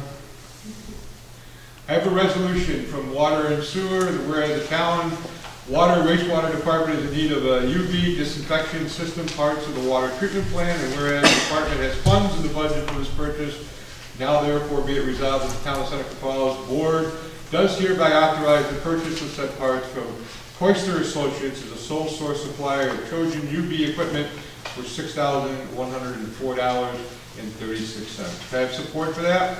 Second. Thank you. Any discussion? All in favor, please say aye. Aye. Carried. Another resolution, whereas the town wastewater department needs to purchase 2 Lutz Gesco pumps for its pH adjustment project, whereas we received a sole source letter of representation and quote from CPE Service Systems Solutions for $3,765. Therefore, be resolved, the town board authorized the purchase of these pumps from CPE Service Systems Solutions for $3,765. Can I have a motion of support? Second. Thank you. It doesn't mention whether this money was budgeted or not. I'm sorry. Was this money budgeted, do you know? Yes, I believe it is, but I don't know that 100%. There's a pH adjustment line in the budget Yep. for the project. Okay, thank you. And Bev said it was as well. Okay? Any discussion? All in favor, please say aye. Aye. Third resolution from Water and Sewer, the Auburn Road Tower is in need of a new pump to supply water to the north side of town. Whereas the Water Wastewater Department received 2 bids, Gatehouse Pump of Seneca Falls with the low bidder at $4,601.48. Now therefore be resolved, the town of Seneca Falls Town Board does hereby authorize the purchase of this pump from Gatehouse Pumps at a price of $4,601.48. Have a motion, please? So moved. Second? Second. Thank you. Any discussion? Again, budgeted? Yes. Budget and Yeah, then it's nice if that's put in a resolution, just clerk, so we can go. Yeah, one of the whereas is going to say that. Okay. down and We will, Doug, if I forget, remind me, when we meet with Joe in the committee meeting, we'll make sure he does that. And I'm glad that it's a local rules pump. Yeah. Yep. I mean, it will last. The ones that are in there have been there 30, once they put the tower in, they're still running. Like the one that's. They're old, they're worn out, but they're still running. Yeah. Yeah. I know there's one down there like 30 years plus or something. Yeah, they don't make them like they used to. All right, anyway, all in favor, please say aye. Aye. So carried. I have a request for a waiver of the 30-day municipality notification. Please be advised, the waiver of the 30-day notification is being requested by Barrett and Bridge LLC, Victory Market Cafe located at 23 Bridge, Seneca Falls. The premise liquor license serving liquor, wine, beer, cider, and in a tavern. This request is made to expedite the license processes. As I mentioned, this was the old Antonitas. This is a formality that the town needs to approve so it can expedite the license. So can I have a motion for that, please? Make a motion. Thank you. And all in favor, please say aye. Hold on, just a second. I plan to support this, but I'm just curious, if this is the second one, the reason. We did for the same one? No, Right, we did this for, Does this mean they simply should have started this process 30 days earlier? 30 days. Now we're waiting. It could be. Typically, it would come in and they would have to wait 30 days, but they may just be trying to keep things moving forward until they get to the liquor authority, that is. It seems like we're sort of taking away the public option for reaction. I still, but I'm thrilled to see these two businesses come in on the second district. I think it's great. I'm supportive of it. I mean, if you're supposed to have a 30-day period built in, then pay attention to the 30 days. Okay, we have two resolutions from Parks and Recreation. First of all, be it resolved that Seneca Falls Town Board does hereby approve the removal of 5 trees from Kennedy Square by Lumber Mat Tree Service at a cost not to exceed $3,520, and it's in the budget. Now, we're gonna work together with Highway. So, Okay. I mean, we've kind of exceeded our budget removal from trees, but Jim's got some left, we got some. Everybody's singing Kumbaya these days. What's up with you guys? Hey, man, we're both named Jim. Is that because Tool's out of town and everybody's happy? No, Jim- Okay, so can I have a motion for removal of the trees, please? Makes a motion. Second. Thank you. Aaron and Jim have identified in Academy Square, no one likes to take trees down, but these are bad. It's not safe. In that area, there's a lot of young people there and a lot of older people who enjoy the park, and it's not a safe situation. So they really need to be, removed. Any thoughts to replacing the fines? I'm sorry? Any thought to replacing them? Well, we did talk about that, and I think the best thing to do is we should wait on the DRI, okay?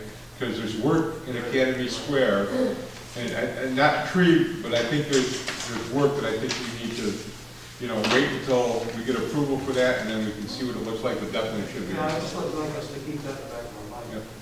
Trees are good. And there are some relatively, Dan Babbitt and some of the guys, they did plant some along the railroad tracks along, so we've got some smaller ones that are trying to get going, so, so we have, kind of been proactive with that a little bit, Doug, so. And Mike's right, I mean, once we see what the DRI does, maybe we can have some kind of a companion plan. If I could add just a smidgen on that, those trees were donated by New York State, believe it or not. The only problem was, as I see it now, they're only this big. They'll get there. I'll keep track of them, I'll prune them, I'll get the weeds from around them. Do my best to make them look good as time goes along, and I hope here long enough, I hope everybody here is long enough to see them mature. Yep, great. Thanks, Dan. Thank you. All right, all in favor Was this put out for bid at all, or? we have a contract with Lumber Okay. to do our tree service type of thing. And that's something if you wanna look at,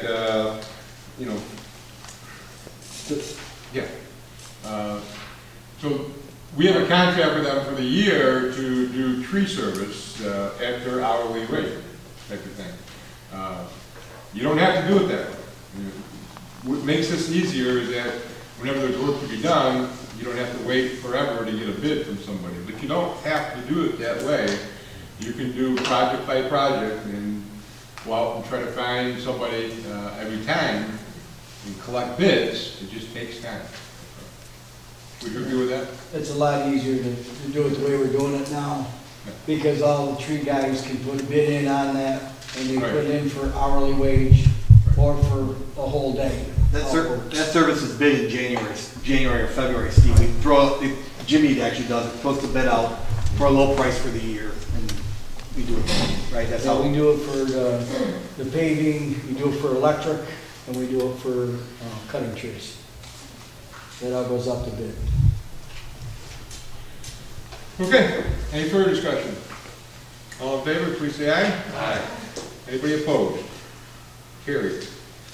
Resolution 2 from the Parks and Recreation, be resolved, the Seneca Falls Town Board does hereby approve the purchase of 2 laptop computers from Dell EMC for a cost not to exceed $1,478.40. The purchase will be handled through the direction of the town's technology department, specifically James Martin. The laptops will be replaced purpose to the Parks Recreation Department as an emergency backup and a companion to the projector.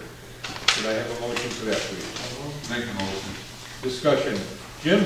Yeah, these computers are 8 years old and 7 years old. One is trouble with the connection for the Ethernet port. The other one's just slow, it's filled up, and it's time to replace them. And we've held on as long as we could. I was trying to get through the end of the year, but one's really struggling, so we've got to get it done. Jim can come down, repurpose them, clean them up, at least get them for a backup and use it. We have a need all the time for one here as a companion to our projector when people need it, so we can keep that one with that. So it is budgeted, so I have money, so we're good. Is James Martin the county guy? Yes. He's our, So I assume, are these state bid? Yeah, below state bid, they'll be, yes. That's a lot of money for a laptop. And I'm just telling you what he told me, Steve. Yeah, I'm just telling you, like, 700.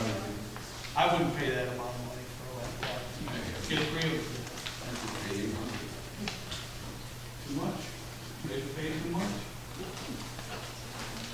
this is, you said it was a state? I asked him, he says below state bid, so through Dell, some below state, discounted below state bid price. Working with, Okay. Any further discussion?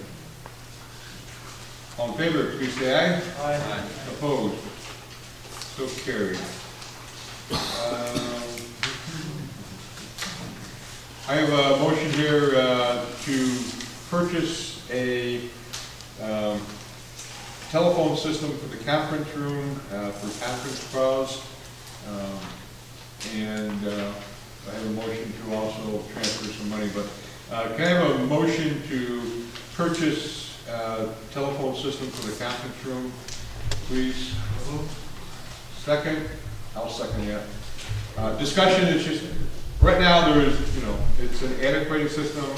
You have no, if you're talking to a conference call with attorney or engineers or whoever, there's no way to do it, especially during COVID. Again, I hope I'm wrong, but I think we're going to be headed back in that direction. Again, where a lot of things will have to be done through a Zoom meeting or remotely, and this is just a better way of communicating. Right now, sitting trying to get on the phone, on the speakerphone, nobody can hear each other, and it's very difficult to do. So this is just a lot of. This is a conference phone. Correct. Yep. There's just a lot of vendors are still not coming in live. It's just, it's a conference phone. Exactly. Okay, so can I have any further discussion? Okay, all in favor of purchasing a conference phone and for the town hall, please say aye. Aye. Thank you. And again, obviously, you can use it in the courtroom for our meetings if we have to. Then I have a resolution here that the possibility of entering into another COVID-19 shutdown phase where it would be greatly facilitate communications and remote configuration and support. Increased line item 81220.200 equipment by $250. Transfer from the A1220.404 line item, which is education. So that's under the supervisor's budget. It's just a transfer to equipment so we can pay it off. Okay. Thank you. Second, thank you. Any discussion on that? All in favor, please say aye. Aye. So carried. We talked about this a couple of meetings ago about authorizing RFPs for engineering and labor law services. Mrs. Greer wants me to make it official, so I will make it official. Could I have a motion to offer RFPs for engineering and labor law services, please? So move. And I will second that. Any further discussion? We are in the process of doing that, and to take a look at what's out there and see how we do that. So I think Mike, I would just like to, I'd like to see you remove the email portion of it as far as how they return it. I don't think it's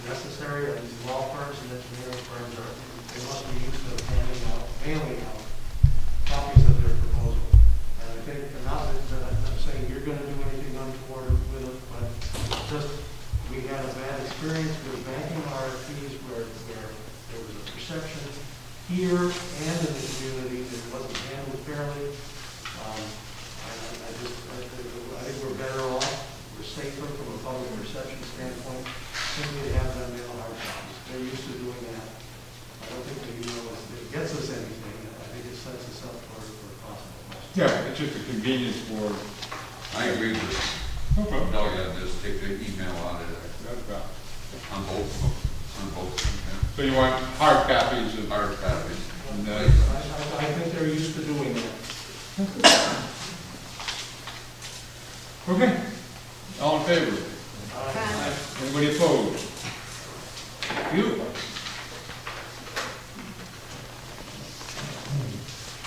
I have a motion here from the police department. Hereby make a motion to declare the following vehicle surplus for Seneca Falls Police. 2015 Ford Utility has 94,678 miles. Money received from the sale of this vehicle through auction. International will go into the police department surplus vehicle and equipment fund. Have a motion for that, please? I'll make a motion. Second? Thank you. Discussion? Any questions for the chief? It is auctions, right? It's not actions, right? It's options, yes. I've never seen anyone make a mistake. Any further discussion? No. All in favor? Wait a minute. Oh, no. You know what number that car is? That was an old, really old patrol vehicle that we had, that was the lieutenant's vehicle. Thanks to the lieutenant, so that was, something that had been on the road for about a year.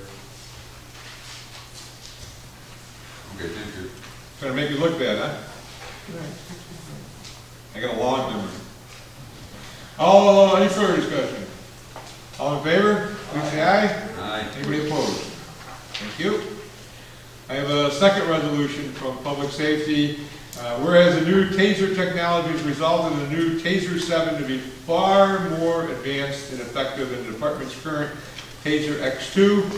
Whereas having less than lethal means to control a situation effectively is extremely important to Seneca Falls, the police department, and the community in which it serves. Where it has been determined upon reevaluation and review by the police chief and the public safety committee to enter a new TASER assurance plan contract with TASER. Therefore, be resolved that the Seneca Falls, the police department, enter a new contract in the amount of $4,000 for the year 2021 and $7,208 for the following 4 years. Money from this contract is budgeted in 2021 through the police department's maintenance agreement line A3120-413. Have a motion for that, please. I'll make a motion. Second, discussion. Public Safety Committee, you met with the chief and everything is good? Yes. Okay. Any other questions? All in favor, please say aye. Aye. Thank you. They're like, well, the tasers we got now are like 7 years old.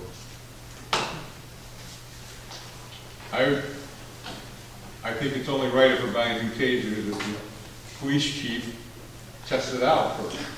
Oh, they do? Well, no, I mean, like, let me use it, not the I've police seen chief. the videos See on if it Timmy works. Snyder getting it. They all get You're it. always looking for volunteers. I've seen the videos of them getting it, so each officer does.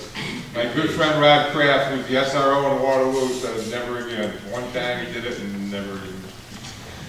Okay, third resolution, this, I guess. Whereas during the August 4th, 2020 board meeting, the town board accepted Officer Nick Camacho's resignation effective July 15th. Whereas the Seneca Falls Police Department has a full-time police officer vacancy since this date and has been actively recruiting for a lateral police officer transfer replacement.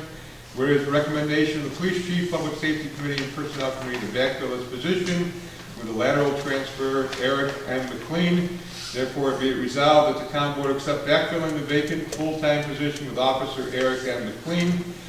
Therefore, be it further resolved due to Eric McLean's previous 4 years of police officer, Officer McLean starts at year 2 of the contract, which is $24.40 per hour. Have a motion for that, please. I'll make a motion. Second? Discussion? Chief, So, is Eric here? Eric is here. Hi, Eric. He brought his girlfriend and his family that are also here. Nice to meet you. Thank you, thank We you. didn't approve it yet. See these faces. Where's home, Eric? Currently, I reside in Rochester area. I'm 28 years old. I was a police officer for the town of Greece for almost 4.5 years. Background about me, I attended SUNY Brockport, obtained my bachelor's degree. Being a police officer is something I've always wanted to do. It's the only job I see myself doing, and I'm honored to be able to serve each and every one of you, and I look forward to seeing everybody soon. And I'll be always willing to answer questions or sit down and have a cup of coffee and get to know everybody personally. He says that after sitting through all this. Would you like to introduce your family? Yes, sir. No guarantee. Yeah. I'll start. This is my girlfriend Raquel. She joined us tonight. My father Steve. Hi, everybody. This is my mother Diana. Hi, Diana. Nice to meet you. And my brother Matt. I have another brother Steven, but he lives in Manhattan and he couldn't join us tonight. And then, great. So hopefully you can bring your family and your girlfriend or fiance? That was quick. Hopefully you can bring them to Seneca Falls and you can share in our community. And I'd love to have you as a resident of our community. Okay. Any further discussion? All in favor of hiring Eric McLean and his family to the police office contract? All in favor, please say aye. Aye. Welcome officially.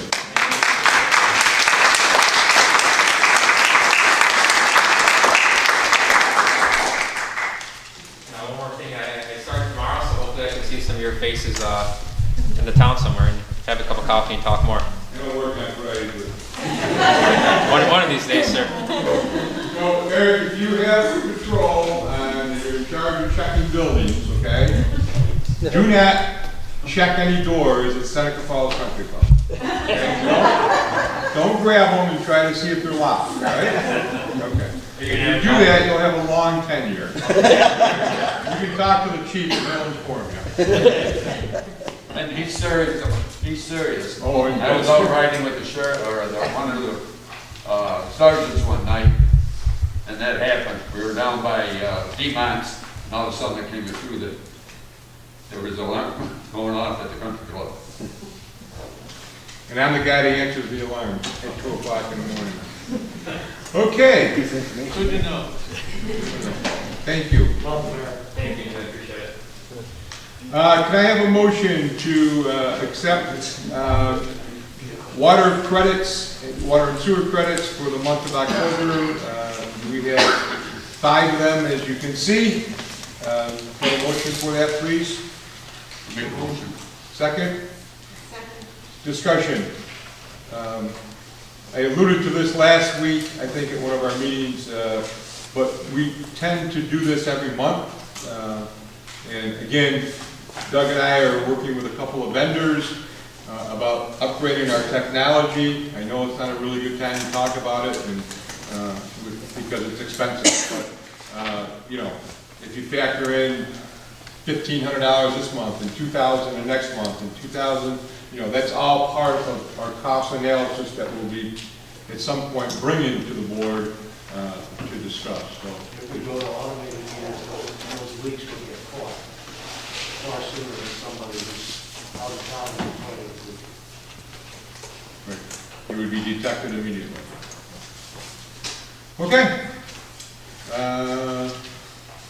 I'm assuming there's no need to go into executive session. Nobody told me there was. Can I have a motion to pay the bills for the month of October? Second? Second. Any discussion? Great. Have a motion to adjourn. Make a motion to adjourn. Second? All in favor? Folks, thank you for being here. Have a good evening.